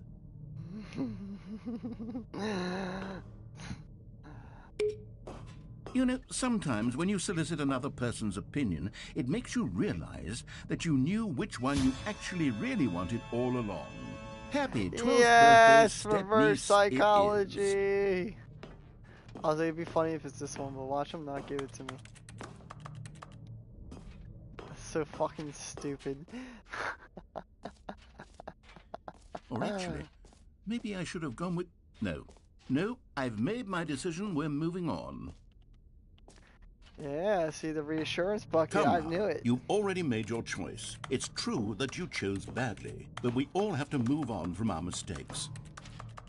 Saw a fucking balloon fly past me.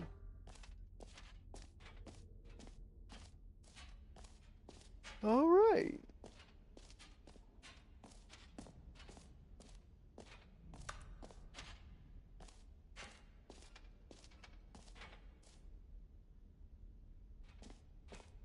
Pull the lever, receive your trophy. Okay. Now, here's something special. You remember that broken test trophy that got left in the game on accident? Well, I'm developing a technology to simply give you the trophy. Yes. You see, you'll come to this lever, and when you pull it, the trophy will be given to you. Okay, perhaps I should have clarified. This is technology that will exist. Right now, the trophy is still fully broken. I'm not a wizard, Stanley, but I guarantee it will be fixed in the sequel to at last satisfy the hordes of ravenous fans all over the world who have been uproariously demanding this feature. Gamers, we hear you, and I promise it will happen.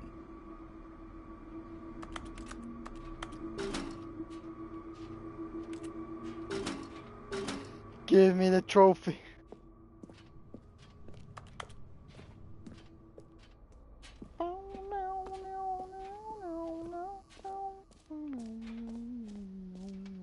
What else? What other exhibits haven't we seen yet? I haven't been in this way yet, but I'm not gonna go that way yet.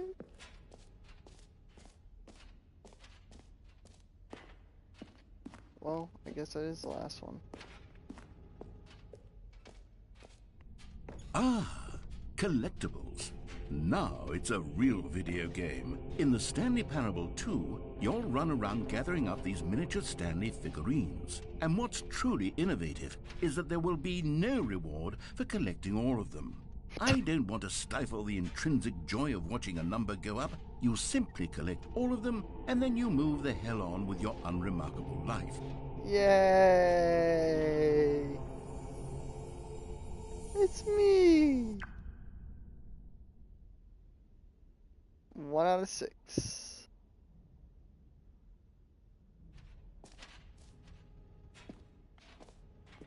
Can you God, it really is the worst when you collect everything in a video game and then they give you a big fancy reward for it. Absolutely tragic. I don't understand where everything else, where all the other ones are gonna be though.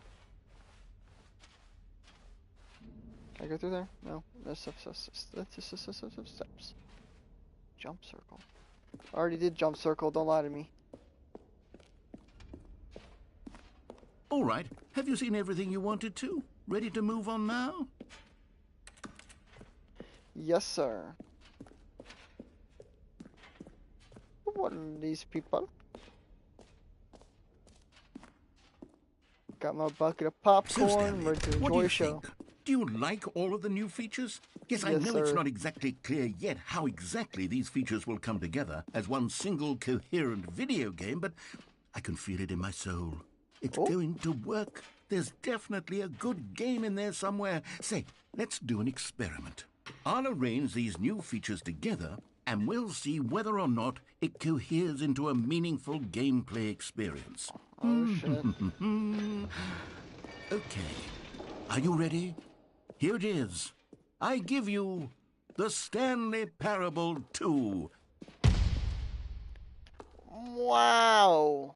Put me in, coach. I'm ready to win. I mean, there's potential here, right? It's sort of... Okay, never mind. Hold on. Let me do a different arrangement. Okay, yes, this is much better. I feel good about this. Here we go. Version 2. God damn. Who am I kidding, Stanley? This isn't a coherent video game at all. It's a lot of gags. And I do very much enjoy creating gags, but they don't add up to anything. I wanted more than anything to create a sequel that would capture all the magic of the first game. I wanted fans to love it. No matter how good these gags are, they won't stand on their own. They would need the structure and the gameplay of the original. Wait, maybe that's it. I can take the original Stanley Parable and simply, well, insert a few of my new features into it. Tastefully, of course. With respect. With care for the vision and integrity of the original game. Would it possibly work? I suppose it could. But it would need a really, really tremendous title screen. A title screen that says with bold and uncompromising conviction, "This is the Stanley Parable 2." Let me see if I can whip something up. Oh shit. All right, perfect. Go ahead. Take a look. Oh. Oh shit.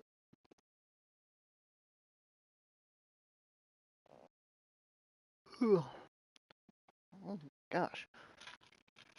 Throw my trash away.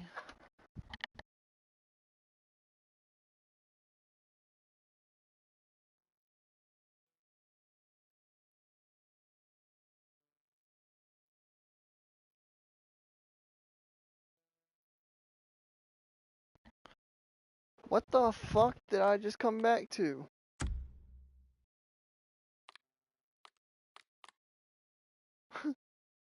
What the fuck?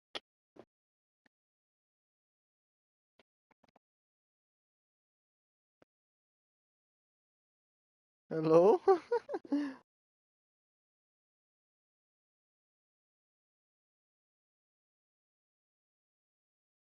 This is the story of a man named Stanley. Stanley worked for a company in a big Bruh, the building where he was balloons. employee number The 427. fucking balloons. Employee number 427's job was simple. He sat at his desk in room 427 and he pushed buttons on a keyboard. Orders came to him through a monitor on his desk, telling him what buttons to push, how long to push them, and in what order. This is what employee 427 did every day of every month of every year. And although others might have considered it soul-rending, Stanley relished every moment that the orders came in, Yes, as sir. though he had been made exactly for this job. And Stanley was happy. He was very happy. And then one day, something very peculiar happened. Oh? Something that would forever change Stanley. Oh? Something he would never quite forget. Oh? He had been at his desk for nearly an hour when he realized that not one single order had arrived on the monitor for him to Yeah, follow. boss, what the fuck, No one man? had showed up to give him instructions, The call a balloons. meeting, Happy or even 12th say birthday is the hi. boss's Stephanie's. Never in all his years at the company had this happened, this complete isolation. Something was very clearly wrong. Shocked, frozen solid, Stanley found himself unable to move for the longest time. But as he came to his wits and regained his senses, he got up from his desk and stepped out of his answered the office. phone. Say. All of his co-workers were gone. What could it mean? Stanley decided to go to the meeting room. Perhaps he had simply missed a memo. The bucket. Stanley picked up the bucket. Bye, computer.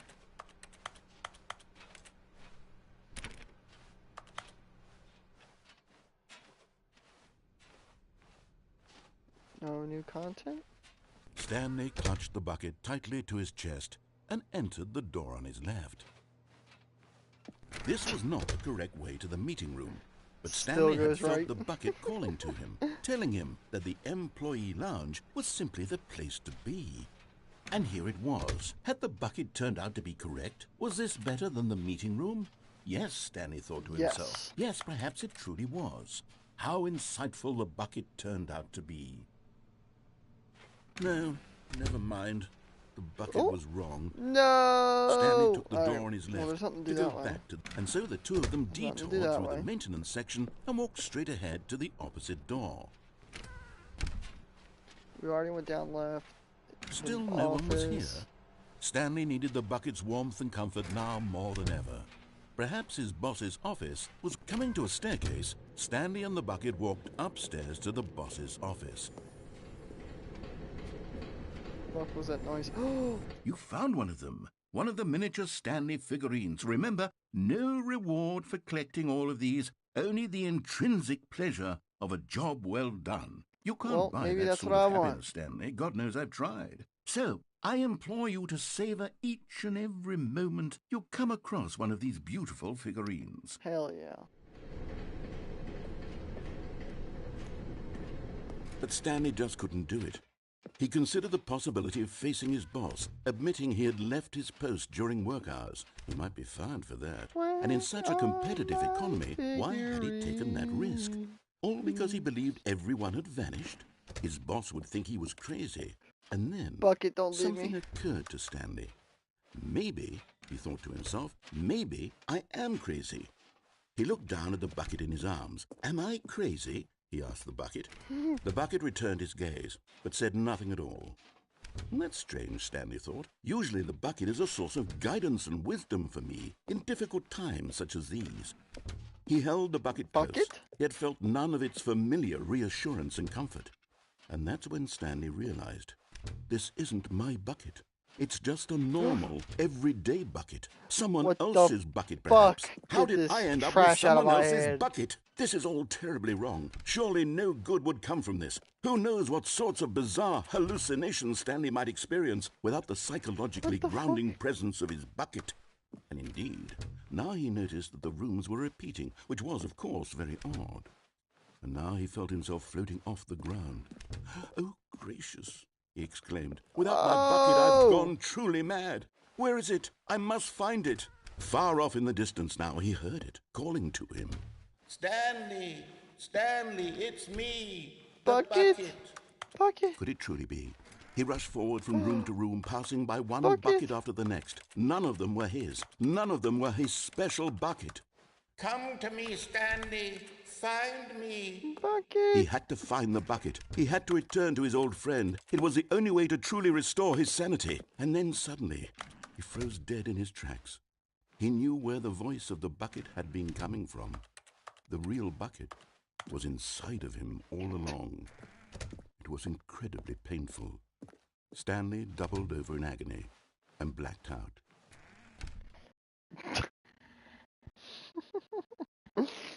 No, This is the story of a woman named Mariella. Oh, no. Mariella We woke up on a already day like any heard other. this She arose, one. got dressed, picked up her bucket of Oh, comfort what? and security, and walked to her place of work. But on this particular day, her walk was interrupted by the body of a man who had stumbled through town, talking and screaming to himself, and then collapsed dead on the sidewalk. Right away, she knew what the problem was. This man had no bucket. Of course, he'd gone mad, ranting and raving about a narrator the describing all of his bucket. actions and how everything is predetermined and free will is an illusion and it's all just a video game. It could all have been prevented if only he'd taken his bucket with him. Bucket. Perhaps he didn't even realize he'd forgotten his bucket at home in the first place. How cruel the world can be, Mariella thought, and she hugged her own bucket even tighter. But of course, she had no time for this. There were a myriad of confusing problems she That's would funny. soon have to confront at work, for which her bucket would provide absolute guidance and total clarity on everything. Heck yes, she thought to herself, my life kicks ass. And she backflipped all the way to work. I blew my nose real quick, but that was fucking hilarious. I'm fucking backflipped all the way to fucking work. That's funny. I like that. Jeez. I didn't want to blow my nose during the dialogue.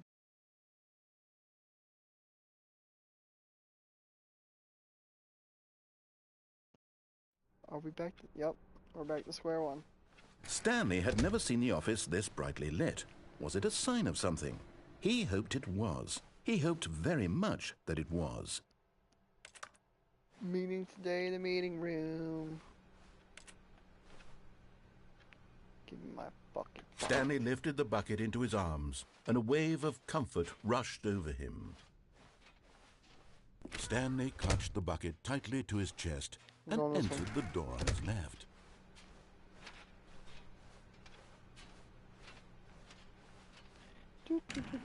What the fuck?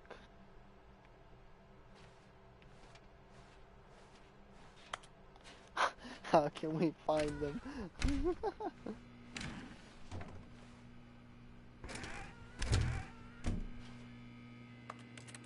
Oh, Stanley, can you feel it? The broom closet. It wants the bucket. You can feel that, can't you? The aura of jealousy? It's as clear as day. This broom closet believes it deserves the bucket. I can really feel it now.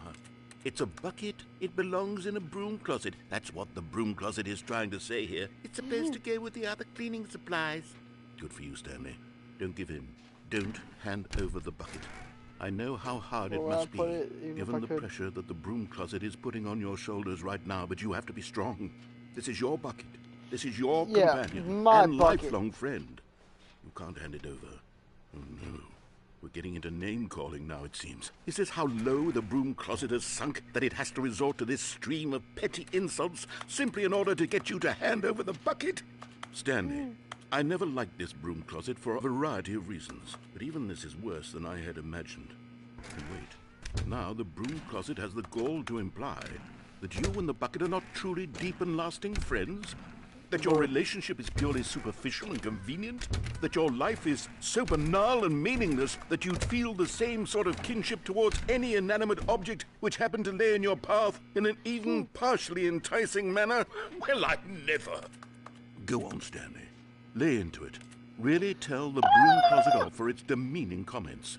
Expand on the wide variety of experiences you and the bucket have shared together. Go through each of Me them and point Bucket, by point. friends. Share your journal entries. Coming to a staircase, Stanley and the bucket walked upstairs to the boss's office. Well, we already got that figure.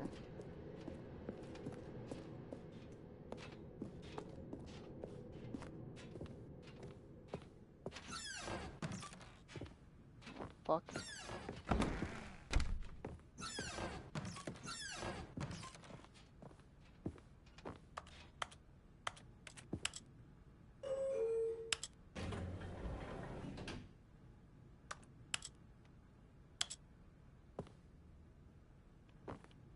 What the fuck?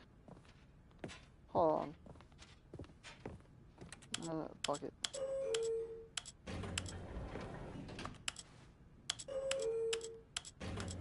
We're going up.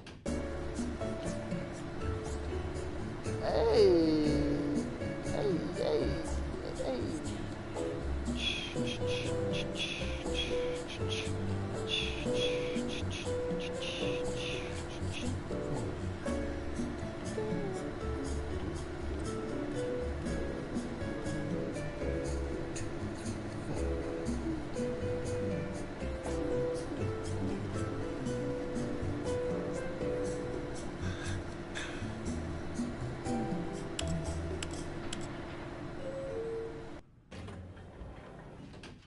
They really just bring me back. Alright, let's go.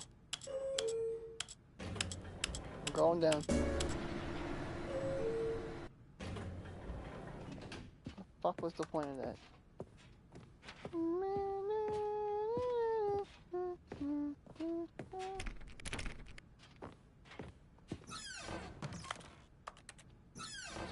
Bathroom, okay. Ew. Another miniature Stanley figurine. This, you know, there really must be a snappier name for these things. What about mini-stands? Mini Stanley stands. figs? What about Stanlerines? Yes, I think I Stanlerines. like that. Another Stanlerine under your belt. Stanlerine, baby.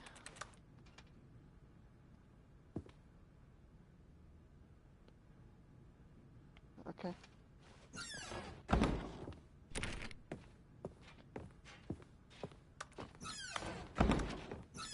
Fucking confusing me.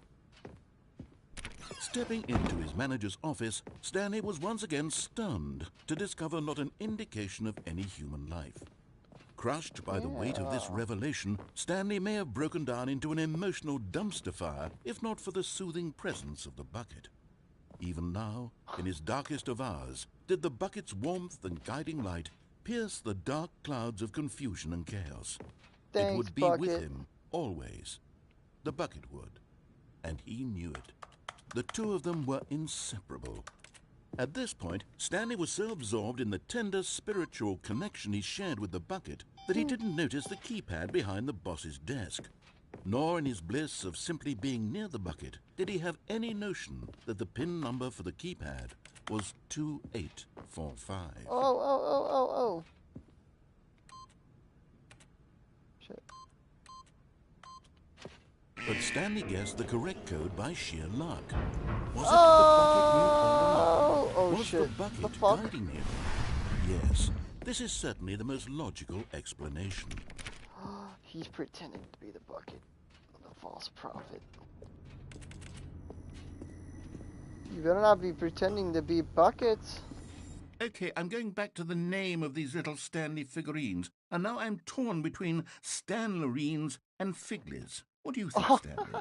What name better encapsulates the intrinsic sense of happiness that you get from seeing a small number in the corner I of like your screen Figley. go up by one? Let me sit on Alright, it. we're getting I'm a sure Figley. it will come to me.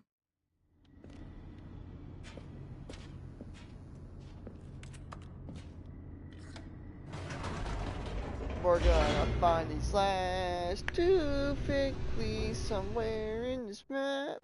Oh, yeah, baby. Stand the ring, tangerine. Can you hear me? Oh no, baby. The elevator raced downward, plummeting towards an unknown fate. Oh, It would be all Stanley could do to keep himself together, if not for the bucket. soothing him, comforting him, reassuring that in this darkest moment of uncertainty, he would be all right. The bucket is here for you, Stanley. Everything will be fine. You know, narrator, it's fine. You give Bucket a voice. Stanley and the bucket walked straight ahead through the large door that read, Mind Control Facility. But there's an escape path.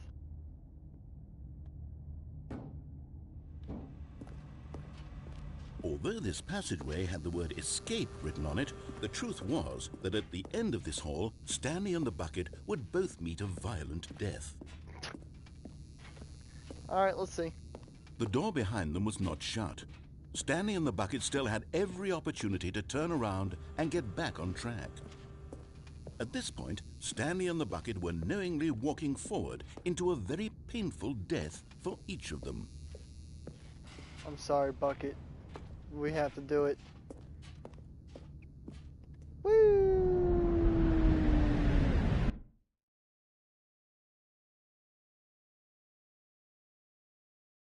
What the fuck happened?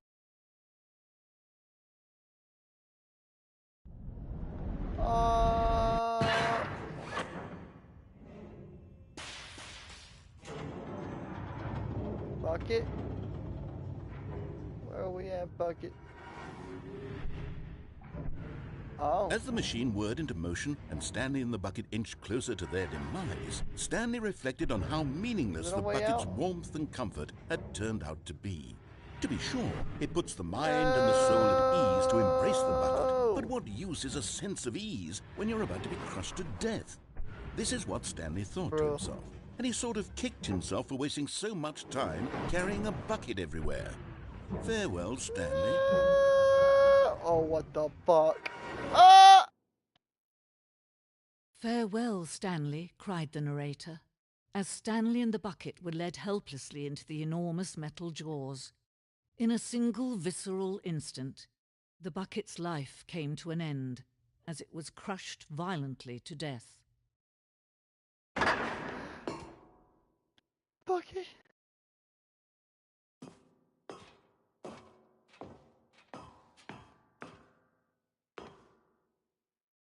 I'm alive? It was a shame, the death of such a magnificent bucket. It's true that all buckets are radiant in their own way, but this one stood above the rest. It was a glorious bucket to behold. I'm confused now.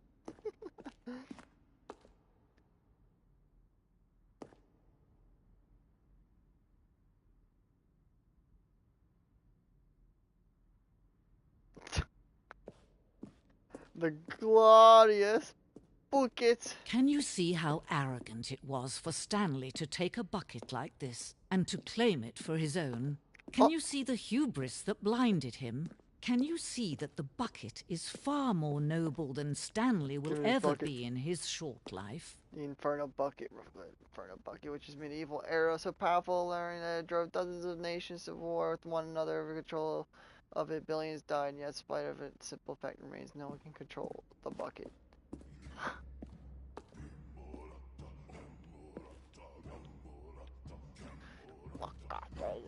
I should probably read that. Cave drawing. Yeah, buckets predate the existence of mankind. We do not know about how long. The cave drawing depicts early man's discovery of practical uses of the bucket, by which time the bucket had already likely been around for several millennia. But notice in these drawings how the bucket is allowing itself to be used, having judged humanity's finds worthy of treasures. No man can own a bucket, and certainly not a bucket as dazzling to behold as this one. It is man who should kneel before the bucket. The hanging bucket. The piece symbolizes the necessary relationship between the bucket and humanity. However clear our grasp on the bucket may be, there is yet more that always out to reach. This distance inevitably is for our own good. Come to me! I thought I was gonna fall. But there is something we can do. Something we can do together, you and I, that will right this terrible wrong. And that is? Let Stanley die. Let him be crushed by the machine. Don't reset the game. Don't give him another opportunity to run off with another beautiful bucket. We can save the world's buckets from their treatment as tools and implements if only we let Stanley die together. The bucket shall take its place as ruler, as leader, as commander of a new world, a new vision.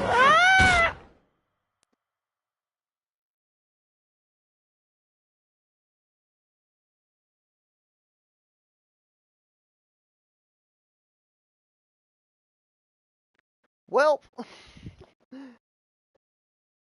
we got clapped by his metal, literally. Just said.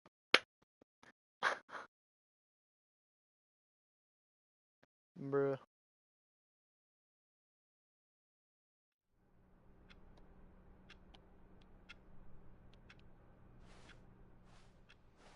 All of his co-workers were gone. What could it mean? Stanley decided to go to the meeting room. Perhaps he had... The confusion and the chaos all seemed to melt away as Stanley embraced the bucket. Stanley clutched the bucket tightly to his chest and entered the door on his left. This was not the correct way to the meeting room, but Stanley had felt the bucket calling to him, telling him that the employee lounge was simply the place to be. And here it was. Had the bucket turned out to be correct? Was this better than the meeting room? There's no figurines, you lied to me, bucket. The bucket was wrong. Stanley took the door on his left to go back to the meeting room. We're gonna find these figurines. No, said the bucket. don't go to the meeting room. Go somewhere else. The cargo lift, yes. Go there. Go to... Good, said the bucket. Now ride the lift all the way to the top. There's something up there I need you to do. Stanley did not question why or how this bucket was speaking to him. It should have alarmed him, of course, because buckets can't talk. But Stanley chose not to think about this obvious fact. He was firmly convinced that the bucket had spoken to him, and he unthinkingly did whatever the bucket asked. Nope. Did not do what the bucket asked. What the hell was that?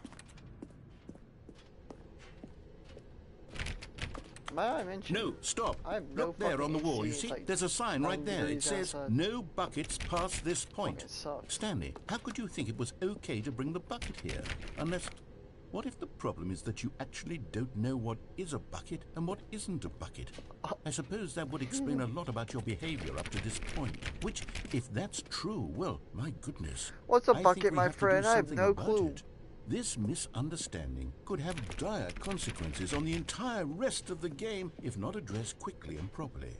So much of the impact of the story is dependent on your understanding of what is and isn't a bucket. Please, step in here for a moment. Okay. Oh God, we better have another movie.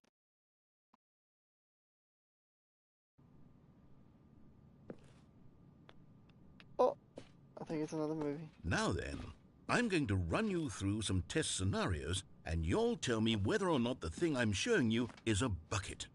Simple enough, right?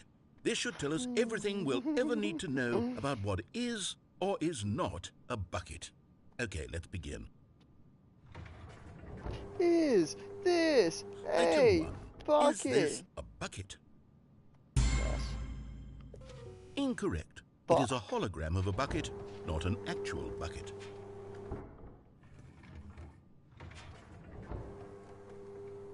Item 2. Is this a bucket? Yes. Incorrect. All it is right, a 3D printed recreation of a bucket, not an actual bucket.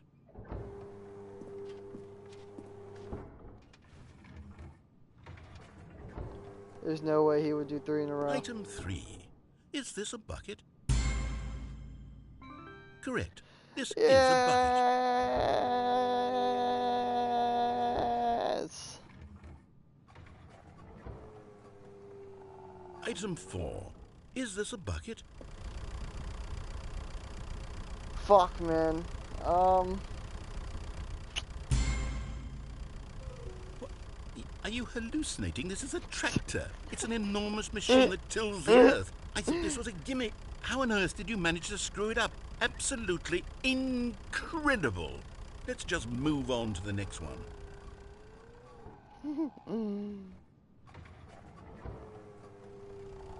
Is this a bucket? Correct. This is Oh a my bucket. fucking god, I got it! Woo! Item 6. Is this a bucket? Trick question. Both. Gotcha. Excuse me? Item... Wait, hold on. I can't find the next one. Let me see. It should be around here somewhere.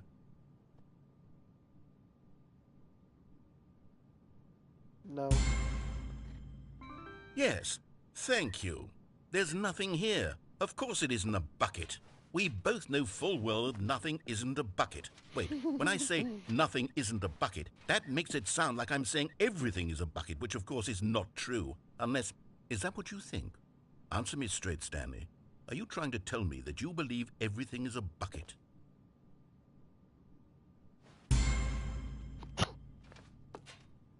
You know what? I'm too confused to even sort it out. I've lost all sense of perspective. What is a bucket? What isn't a bucket? Mere moments ago I could answer these questions with confidence.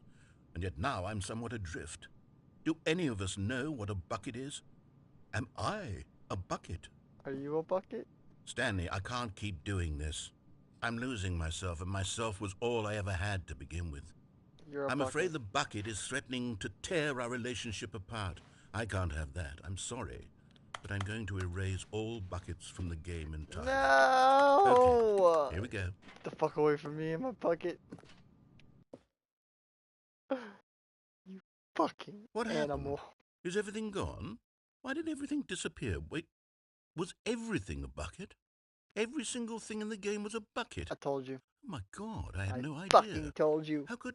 How Except me. dare you disrespect the buckets. I'm not a bucket after all. And you, Stanley, you're still here. You're not Yes, a bucket sir. either. Oh, this is wonderful news. We're not buckets. Yes, I actually feel much more at ease right now. It's delightful to get some clarity on that issue, but it doesn't change the fact that we haven't got a game. So, tell you what, I'll reset everything and we'll put back all of the buckets, okay? Yeah. And we'll know that it's all a bucket. But if you run into anyone else, maybe don't mention that. Who knows what that information might do to a person? All right, here we go. We are the buckets, my friend. Fill me up to my rim.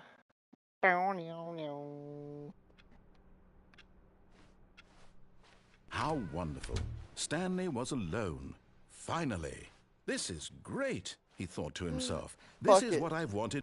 Warmth spread through Stanley's arms. With the bucket in his arms again, he was home.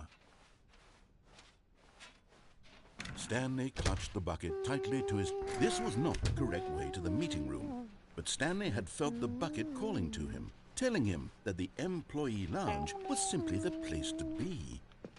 And here it was. Had the bucket turned out to be correct? No, never mind. The bucket was wrong. Stanley took the door on his left to go back to the meeting room. Should we take the lift down too? Said the bucket. Don't go to the meeting room. Go somewhere else. The cargo lift, yes. Good, Said the bucket. Now ride the lift all the way to the top.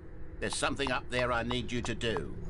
Stanley did not question why or how this bucket was speaking to him.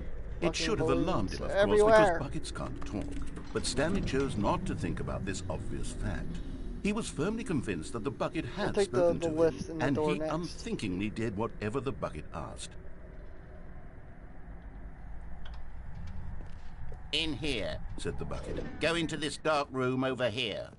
Stanley once again in obeyed a dark blindly. room. Where the hell is my figgly?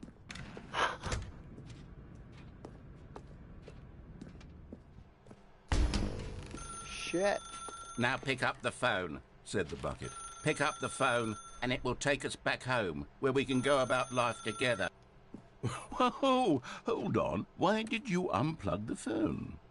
Were you trying to resist the bucket's orders? Stanley, I was joking. Obviously, the bucket isn't talking to you and telling you to do things. Buckets can't talk. It was a joke. Don't you get the joke? It's funny, Stanley. A talking bucket. Hey, whoa. Can't you Whoa. see? Oh, goodness. I must have really bungled up the delivery if you actually took me seriously. Where did I mess up the joke? Should I have paused for longer or spoken quicker? Comedic timing is so difficult. I wish I were better at it. But there isn't exactly an instructional video on comedy that one can watch to fully... Oh, wait, yes, there is. It's sitting right here. Let's take a look. What am I gonna do in the... What is comedic timing? Bruh. What is comedic timing? How does it work? How long should it last? How can it be used to effectively silence your political enemies? And more importantly, can it be taught in its entirety within 90 seconds? Yes. Thankfully, the answer to all of these questions is yes. Got Let's dive deeper. If you've ever told a joke or made someone laugh, in all likelihood, you did it while standing 50 to 80 centimeters from them in a room of no more than 76 degrees Fahrenheit, with one of your arms raised straight upward at a 15-degree angle from your body. These are the optimal conditions for good comedic timing. To begin the joke, start by stating and spelling your name. Next, provide a brief synopsis of the joke, including the specific times at which the recipient of the joke will laugh, and then spell out your name a second time. With these steps complete, it's time to begin the humor. Speak the entire joke in no more than 18 seconds and no less than 13 and a half, pausing only for bathroom breaks when necessary. When the joke has concluded, it is customary to inform your listener that the joke is over by declaring in your loudest possible voice, "I'm Dunny with the funny." Let's practice screaming, "I'm Dunny with the funny" now. Oh, shit. Yeah, I'm Dunny with the funny. Fucker. What's going on?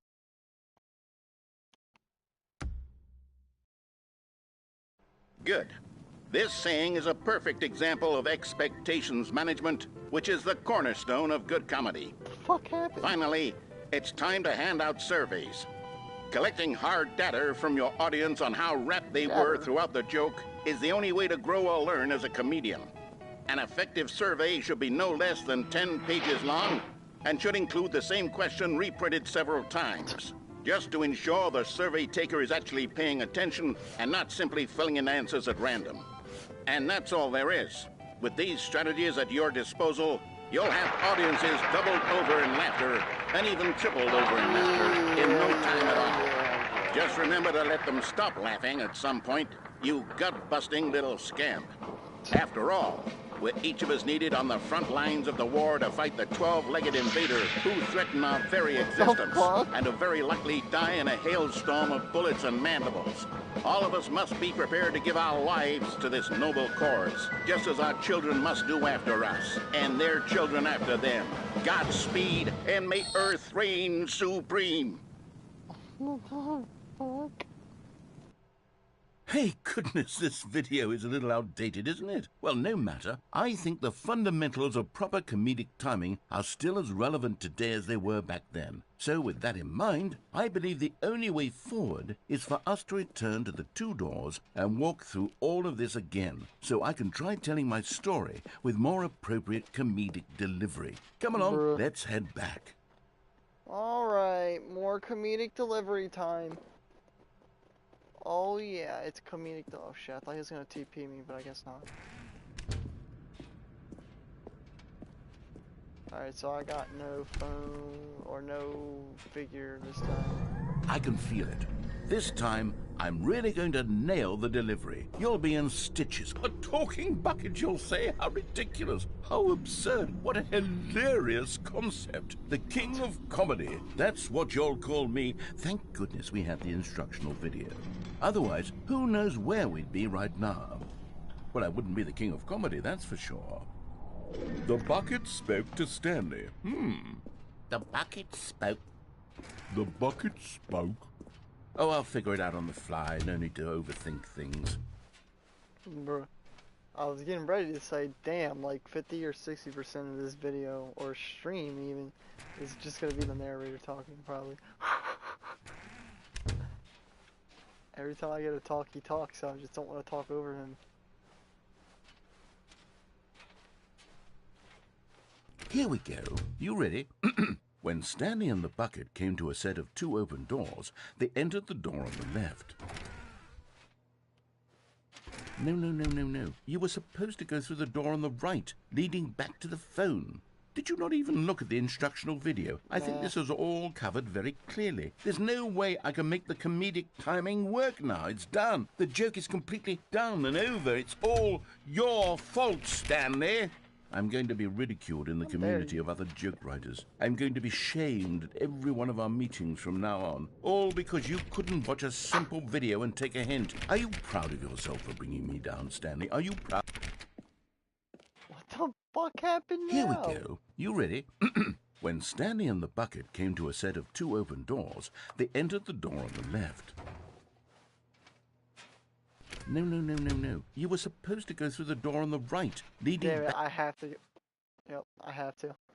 Here we go. Jesus. You ready? When Stanley and the bucket came to a set of 2 open doors, they entered the door on the left.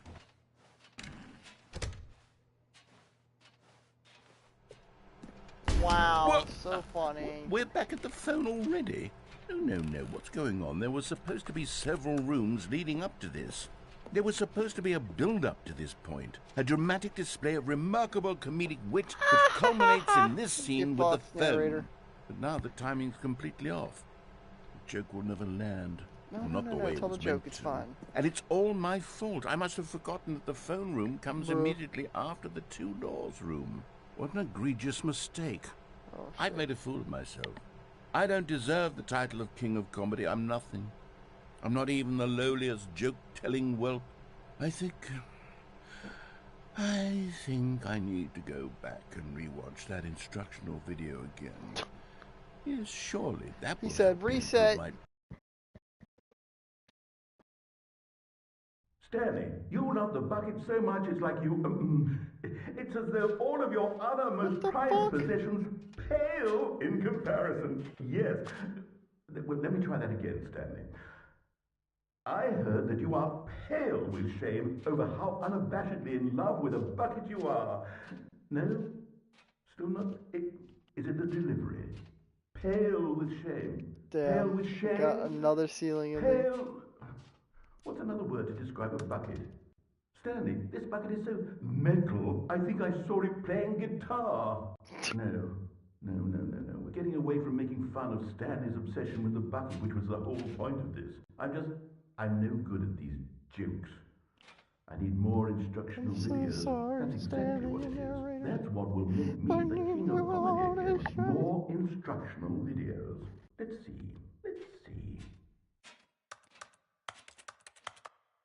I wonder if I just listened to him straight up the whole time, what would happen? There's still 2 more things I'm kind of curious about. It's the fact that I didn't go forward when he said psst at the vent. I was able to go forward. And then just listening to him without going off course. I can't wait to tell this story to my co-workers, Stanley thought. How amusing they'll find it. Oh, won't we all just laugh and laugh at the... Stanley picked up the bucket and In my smiled. bucket. He'd never be alone again, not truly alone, not with the bucket around. Stanley clutched the bucket tightly to his chest All right. and entered the door on his left. Yes, sir.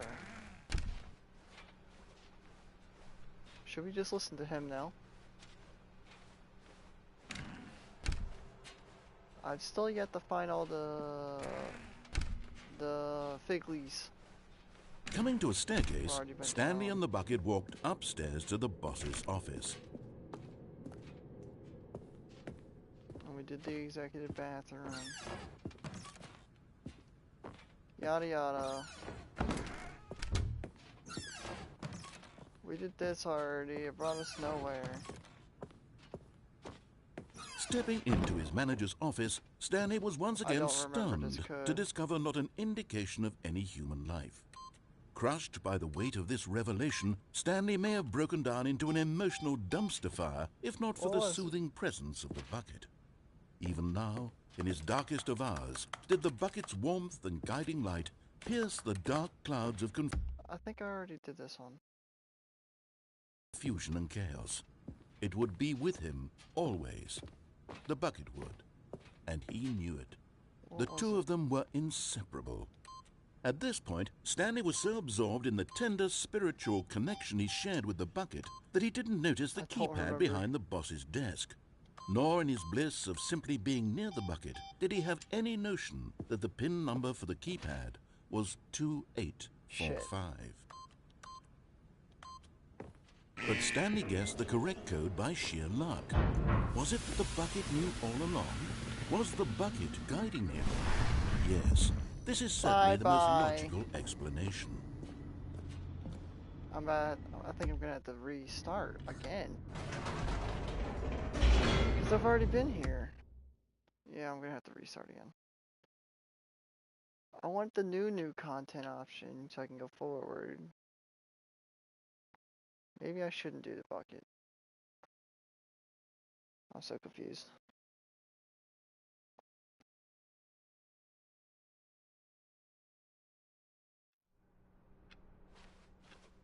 All of his co-workers were gone. What could it mean? Stanley decided to go to the meeting room. Perhaps he had simply missed a memo.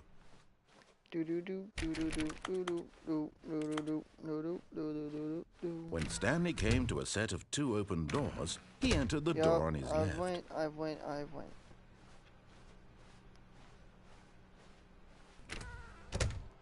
I've tried.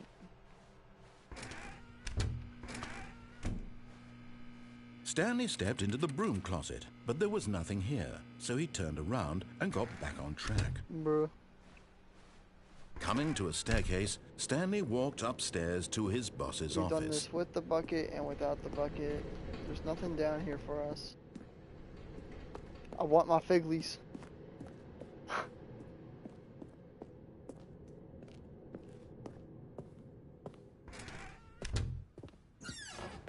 It's all still openable. That's just a code.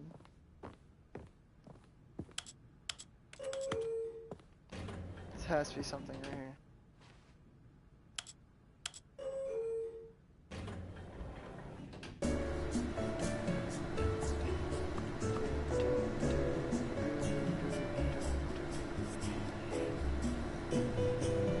Stanley!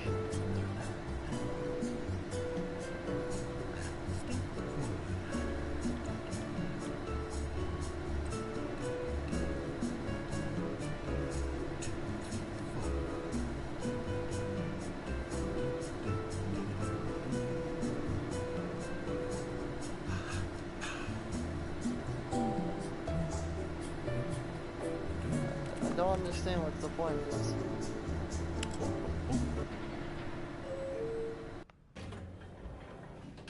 Well, I'm not seeing anything else to do in this game. There's no way we beat the game already. I mean, I haven't found the figlies.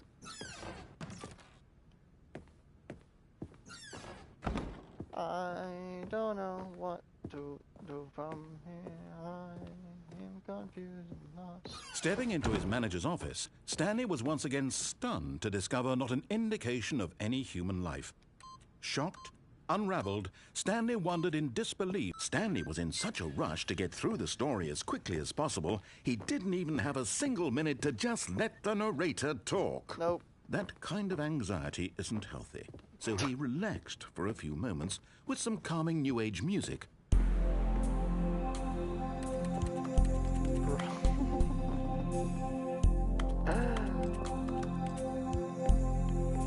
Stop fucking with me, narrator.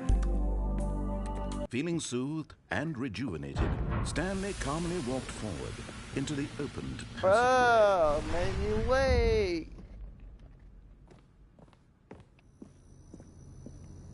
Alright, we got no bucket this time.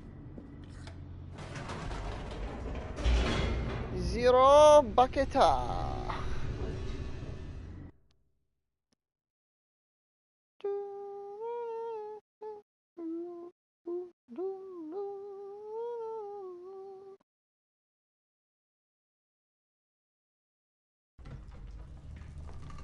What the fuck?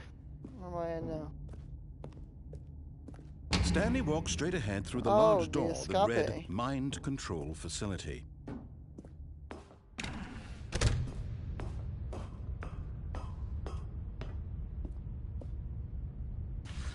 The lights rose on an enormous room packed with television screens. What horrible secret did this place hold? Stanley thought to I gotta himself. get back to that place. Did he have the strength to find out?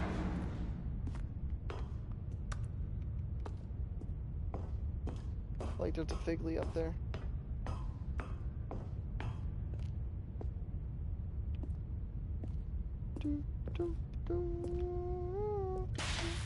Now the monitors jumped to life, their true nature revealed. Each bore the number of an employee in the building, Stanley's co-workers. The lives of so many individuals reduced to images on a screen, and Stanley, one of them, eternally monitored in this place where freedom meant nothing. Where's 427? Right there. That's me right there. I am not in my office anymore. You tried and you failed. Yoink.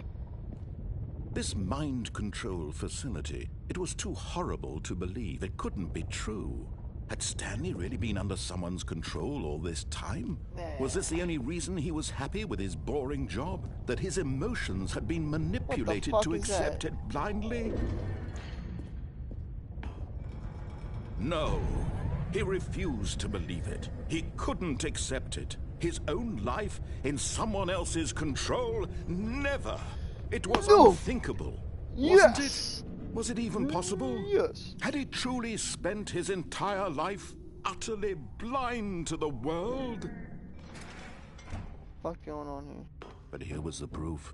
The heart of the operation. Controls labeled with emotions. Happy or sad or content. Walking, eating, working. All of it monitored and commanded from this very place. And as the cold reality of his past began to sink in, Stanley decided that this machinery would never again exert its terrible power over another human life. Yes. For he would dismantle the controls once and for all.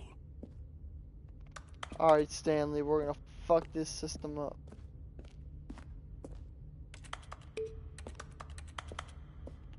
Boop.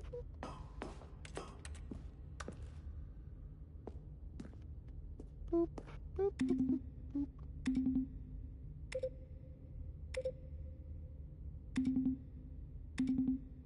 I thought maybe 5 clicks would have did something. Mind controls idle. Please awaiting input. And when at last he found the source of the room's power, he knew it was his duty, his obligation, to put an end to this horrible place and to everything it stood for. Oh, Stanley, you didn't just activate the controls, did you? After they kept you enslaved all these years, you go and you try to take control of the machine for yourself. Is that what you wanted? Control? Oh, Stanley, I applaud your effort, I really do. But you need to understand, there's only so much that machine can do. You were supposed to let it go, turn the controls off, and leave. If you want to throw my story off track, you're going to have to do much better than that. I'm afraid you don't have nearly the power you think you do. For example, and I believe you'll find this pertinent, Stanley suddenly realized he had just initiated the network's emergency detonation system. In the event that this machine is activated without proper DNA identification, nuclear detonators are set to explode, eliminating the entire complex. How long until detonation then? Let's say, 2 minutes. Ah, now this is making things a little more fun, isn't it, Stanley? It's your time to shine. You are the star. It's your story now. Shape it to your heart's desires. Oh, this is much better than what I had in mind. What a shame we have so little time left to enjoy it. Mere moments until the bomb goes off. But what precious moments each one of them is. More time to talk about you, about me, where we're going, what all this means. I barely know where to start. What's that? You'd like to know where your co-workers are. A moment of solace before you're obliterated. Oh, shit. All right, I'm in a good mood. You're gonna die anyway. I'll tell you exactly what happened to them. I erased them. I turned off the machine. I set you free. Of course, that was merely in this instance of the story. Sometimes when I tell it, I simply let you sit there in your office forever, pushing buttons endlessly and then dying alone. Other times, I let the office sink into the ground, swallowing everyone inside, or I let it burn to a crisp. I have to say this, though, this version of events has been rather amusing. Watching you try to make sense of everything and take back the control wrested away from you, it's quite rich. I almost hate to see it go. But I'm sure whatever I come up with on the next go-around will be even better. My goodness, only 34 seconds left. But I'm enjoying this so much. You know what? To hell with it. I'm going to put some extra time on the clock. Why not? These are precious additional seconds, Stanley. Time doesn't grow on trees. Oh, dear me. What's the matter, Stanley? Is it that you have no idea where you're going or what you're supposed to be doing right now? Or did you just assume when you saw that timer that something in this room was capable of turning it off? I mean, look at you. Running from button to button, screen to screen, clicking on every little thing in this room. These numbered buttons. No, these colored ones. Or maybe this big red button. Or this door. Everything, anything, something here will save me. Yes, Why it would will. you think that, Stop Stanley? lying to me. That this video game can be beaten? Won? Solved? Do you have any idea what your purpose in this place is? Stanley, you're in for quite a disappointment. But here's a spoiler for you. That timer isn't a catalyst to keep the action moving along. It's just seconds ticking away to your death. You're only still playing instead of watching a cutscene because I want to watch you for every moment that you're powerless. To see you made humble. This is not a challenge. It's a tragedy. You wanted to control this world, that's fine. But I'm going to destroy it first, so you can't. What the fuck is it? Take a look at the clock, Stanley. That's 30 seconds you have left to struggle. 30 seconds until a big boom and then nothing. No ending here, just you being blown to pieces. Will you cling desperately to your frail life, or will you let it go peacefully? Another choice. Make it count, or don't. It's all the same to me, all a part of the joke. And believe me, I will be laughing at every second of your inevitable life from the moment we fade in until the moment I say, happily ever after.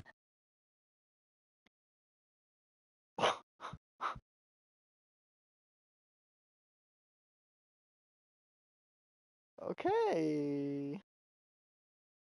I definitely want to try out that DEFCON system now.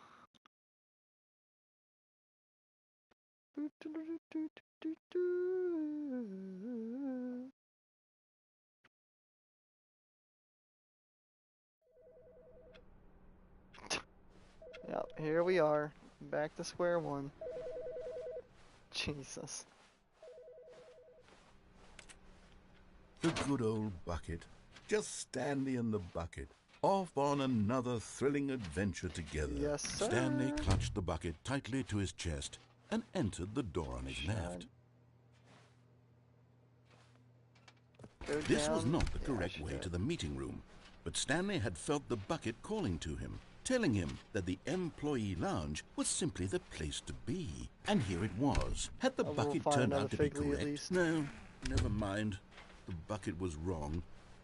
Stanley took the door on his left to go, and so the two of them detoured through the maintenance section and walked straight ahead to the opposite door. Can't fucking stop me.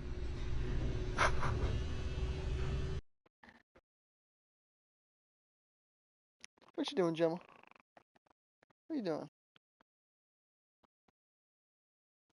Good girl. Oh, good, Stanley. I'm glad you found your way here. I knew you'd find this place eventually. You see, your friends and I are concerned for you, Stanley. We've come together here because we care about you very much. It's this bucket you're carrying around everywhere. The bucket isn't even from the original Stanley Parable. It's just sequel content. We're the ones that matter, Stanley. Classic characters from the first game, like the Adventure Line and the Broom Closet. Because that's what fans want from a sequel. This They is a want thumbnail more right of here, their but this is- favorite jokes, not this bucket that they've never seen before. Yes, I know I'm the one who gave you the bucket, but you're spending too much time with it. Don't you want another story involving the adventure line? We could make the adventure line go somewhere new. Yes, yes, that's what the fans want. Let's do. Whee! Look at that wacky line. Who knows where it'll go off to next? Oh, and it played some silly music as well. It's not playing music. Oh, I turned on the music.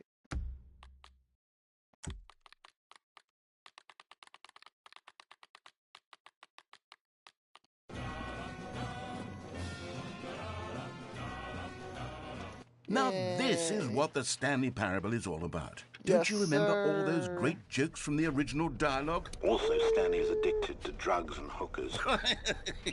Yes, it's as classic now as it was back then. Let's do it for the fans, Stanley. Let's give them more content exactly like this. But if we want to do that, you're going to have to give something up. Oh. And what's that?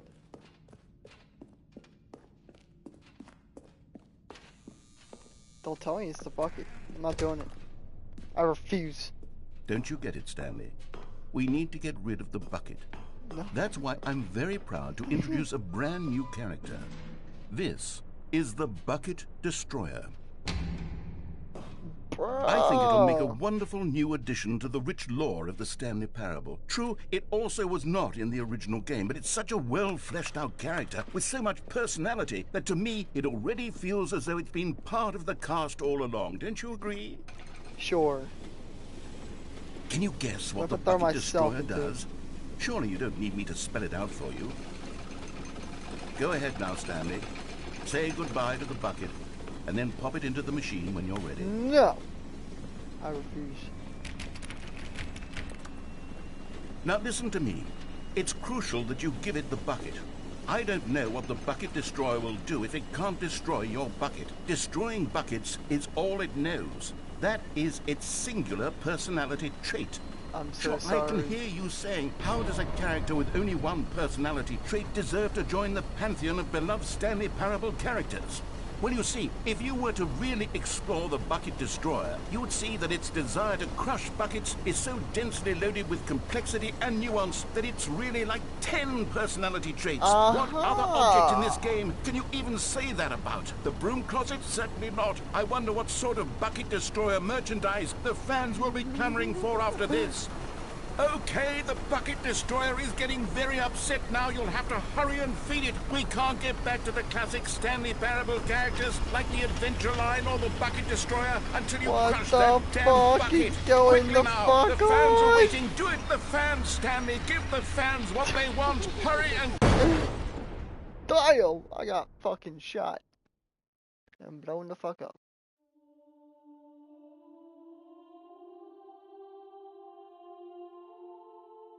The Bucket Destroyer.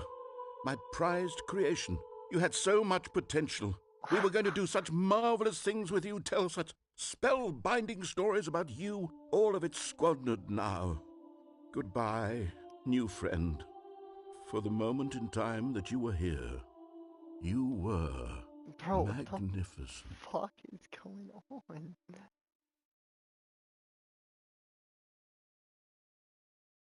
Is it a hard reset again?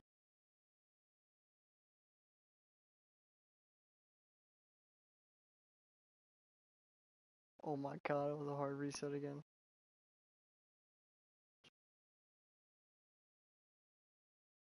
Well, it don't fucking matter. That's funny. Alright, next part. Or next part, sorry. Even now, Stanley's office was a distant memory. What did it look like? There was a computer, perhaps, and a paint. Alright, Where are we got the going bucket today? back. The bucket asked. Stanley just smiled. Anywhere they went together would be... Stanley clutched the bucket tightly to his chest and entered the door on his left. Yeah, let's go ahead and... This was not the correct We way should to throw the it meeting into room, the bucket machine but this Stanley time. had felt the bucket calling to him. telling him that the employee lounge was simply the place to be. And here it was. Had the So we bucket can throw turned this out to into be the correct? bucket machine, No, and then we never can go mind. actually turn The off bucket the was mind wrong. control machine. Stanley took the door on his left to go back, and so the two of them detoured through the maintenance section and walked straight ahead to the opposite door. You thought. He thought.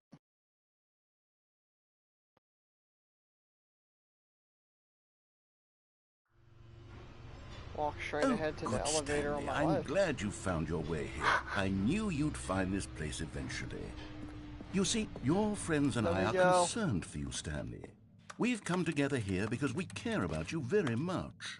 It's I've this heard this bucket too you're much. carrying around everywhere. Leave me and my The bucket alone. isn't even from the original Stanley Parable. It's just sequel content. We're the ones that matter, Stanley. Classic characters from the first Come on, game, then. like Let's the go. Adventure Let's go Line and the destroy him. Broom Closet. Because We shall that's destroy what the fans chosen want from one. a sequel. They want more of their favorite jokes, not Let this me do it. bucket that they've never seen before. Yes, I know I'm the one who gave you the bucket, but you're spending too much time with it. Don't you Fine, want we'll another hide in my story closet. involving the Adventure Line? We could make the Adventure Line go somewhere new. Yes, yes, that's what the fans want. Let's do it. Whee! Look at that wacky line. So Who happy knows we're where it'll about go to off destroy to the next? bucket. Oh, and it played some silly music as well. He had me hyped for nothing. Now this is what the Stanley Parable is all about. Don't you remember all those great jokes from the original dialogue? Also, Stanley is addicted to drugs and hookers.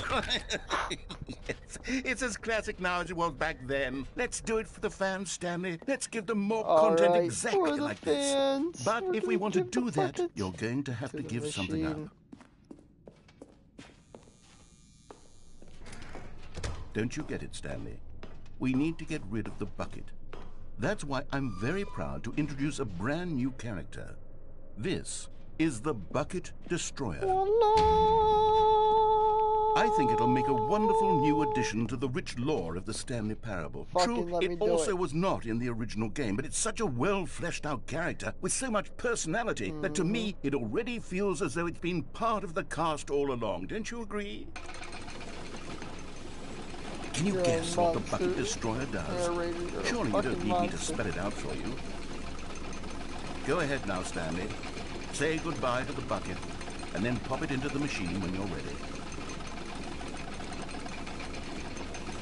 It won't let me destroy the Now listen to bucket. me. It's crucial that you give it the bucket. I don't... That's so funny. It wouldn't let me put the bucket in. Alright. Well, here's the finale, guys. We're gonna go shut off the mind control machine. I think this is gonna be it for this stream, but I've had a lot of fun with this game. I've been looking forward to playing it, and it's definitely lived up to the expectations and hype Wait, that it had. Stanley thought to himself. Am I sure that the orders stopped coming in? A good bucket, a strong bucket, a humble bucket, a committed bucket. A bucket of culture and distinction. Stanley clutched the bucket tightly to his chest and entered the door on his Straight left. to the end. We're gonna take down the mind control machine. What if every location was on here?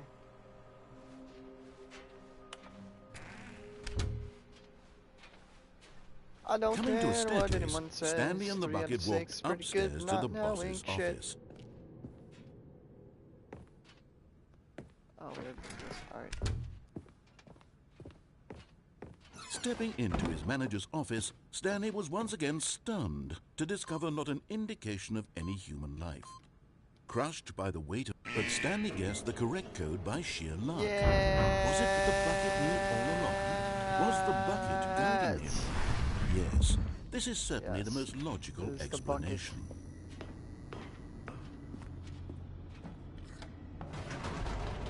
Bring me down to the mind control. I put it down. Make it my hole. Fuck your mind control. Time to die.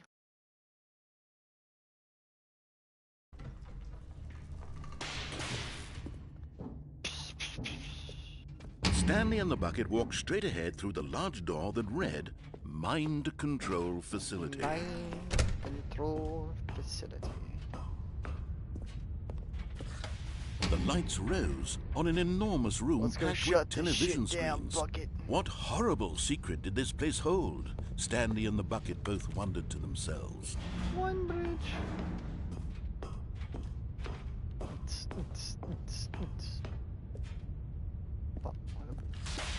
The monitors jumped to life, and Stanley nearly dropped the bucket in shock. Everyone in the office was being videotaped, monitored like guinea pigs. The bucket had never seen anything like this, and it very nearly burst into tears as Stanley cradled it gently, reassuring it that everything would be fine.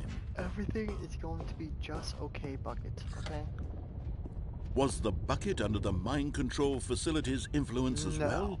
Had the bucket been told to do things it didn't wish to do? What kinds of things does a bucket want to do or not want to do in the first place? These questions raced furiously in Stanley's feeble mind. We're gonna go shut it He down. screamed into the bucket. He Yes. couldn't accept it. His own life in someone else's control. Never! He squeezed the bucket tighter. His one friend in the entire best world. friend. At this point, he could trust no one except for the bucket. See? What I fucking say. But here was the proof. The heart of the operation. Controls labeled with emotions. Happy, or sad, or Console content. disabled. Okay. Walking, eating, working, all of it monitored and commanded from this very place. And as the cold reality of his past began to sink in, Stanley decided that this machinery would never again exert its terrible power over another human life. For he and the bucket would dismantle the controls for good. Two best friends, Stanley and the bucket, up against the world. They high-fived in a really cool way, and the bucket made a sassy comment about taking down the system. Yeah, we're gonna fuck them up.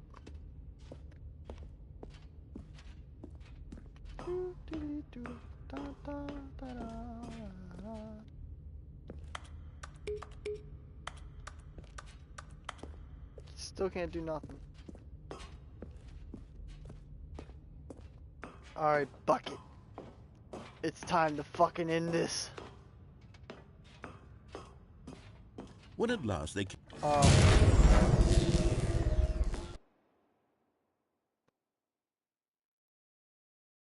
The fuck did I just do? Stanley and the bucket waited in blackness. Yes, we did. Was it over? Yes, they had done it. Stanley and the bucket had defeated their greatest and darkest enemy, freed themselves from the tyrannical grip of the evil mind control machine. Freedom was now mere moments away.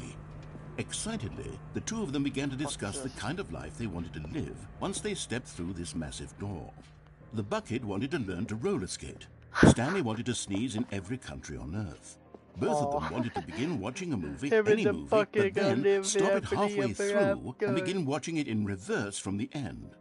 True, it was a simple life they envisioned, but it was one they'd lived together, with one another to lean on, to trust, to support, and to... What? Wait. What was happening? Why had the door stopped? Was Stanley and the bucket not about to be freed? An unbearable silence filled the room, lingering in uncertainty, until finally the truth hit Stanley square in the face. This building did not want the bucket to leave. Even the facility itself recognized the incredible calming presence of the bucket, needed the soothing warmth of the bucket, would go to any lengths not to part with the bucket. No. Stanley can't leave this place. Not while he has such a precious bucket in his arms. Not while this building has anything to say about it. Stanley realized he would never again leave this very room. But at least he has the bucket. To be trapped eternally in darkness isn't really so bad, Stanley thought to himself. As long as I have my bucket with me, right? I'll be okay, won't I? Stanley gulped. Very soon now, he was about to find out.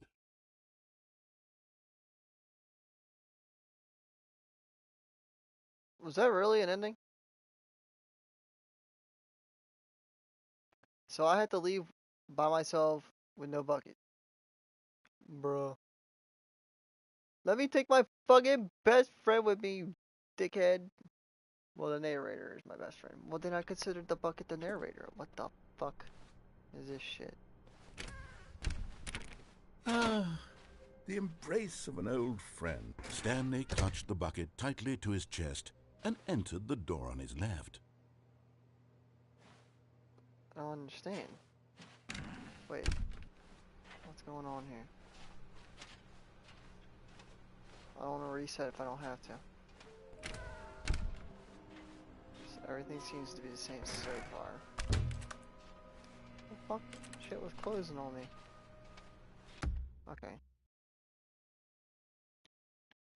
Begin game again. Wah, wah, wah.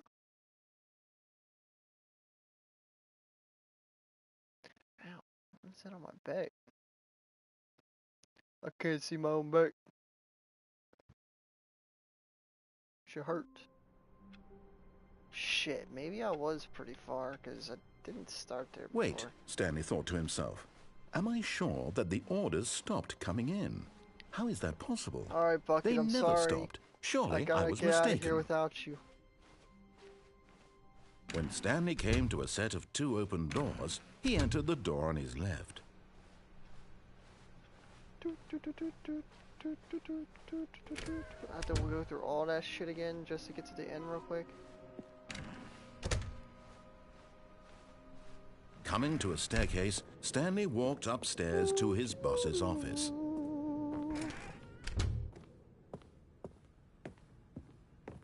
Okay, I think we all know the drill by now. Blah, blah, blah. Dark secrets, the keypad. Stanley pushes some buttons. Oh, hey, look, it's a new passageway. Quelle surprise. What the fuck? Okay. Okay.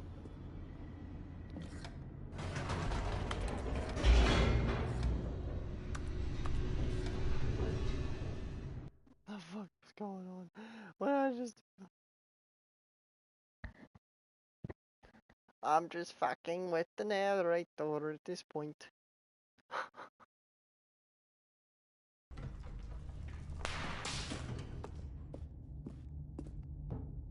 Stanley walked straight ahead through the large door that read Mind Control Facility. This is it. This is the finale for real this time. For real. The lights rose on an enormous room packed with television screens. What horrible secret did this place hold? Stanley thought to himself.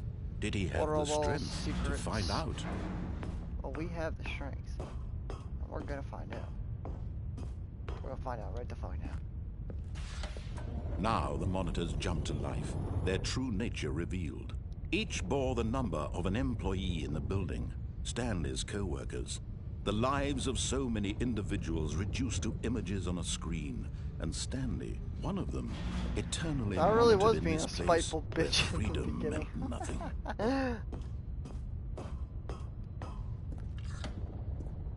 This mind control facility, it was too horrible to believe. It couldn't be true.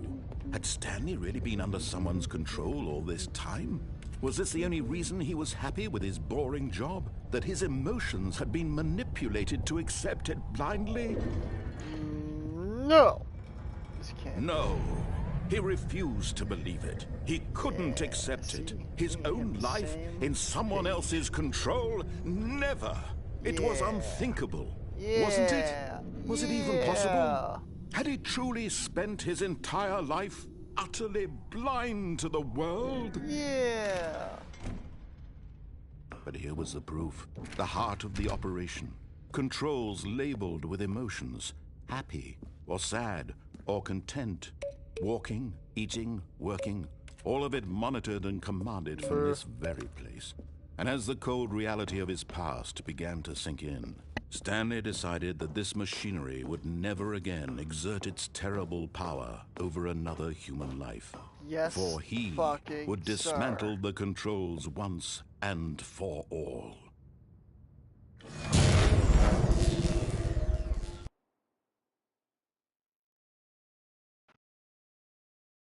Is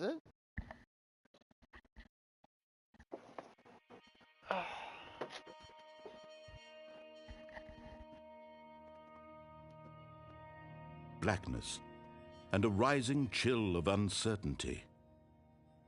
Was it over?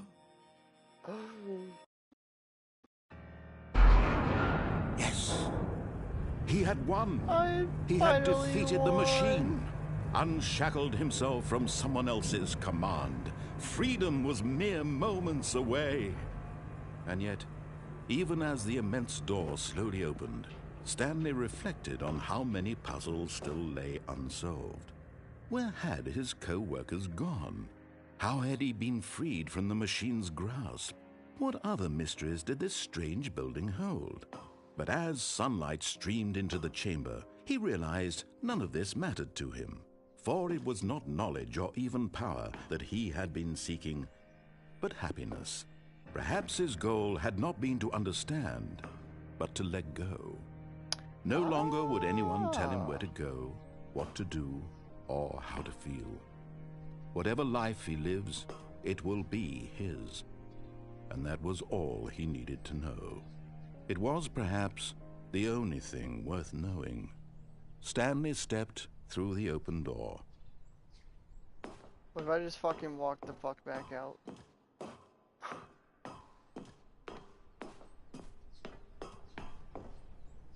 Stanley felt the cool breeze upon his skin, the feeling of liberation, We're done the going immense insane? possibility of the new path before him. This was exactly the way, right now, that things were meant to happen. And Stanley was happy.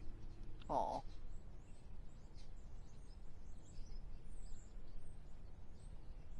It's all another mind control. Beat the game. I got a trophy. Obviously, I know I missed a couple of secrets. I couldn't find all the fucking statues, which sucks. But, thank you everybody so much for tuning in to Stanley Parable Ultra Deluxe. This is your chance to get the game and go find all 6 statues for yourself. I definitely am gonna have to try finding them or something, I don't know. But, as always, stay awesome. Leave a like, subscribe for more, and I will catch you all in the next one. I will get back to work now. Shit. Let me get in my chair. Yeah, okay. Just type it on my computer. Bye!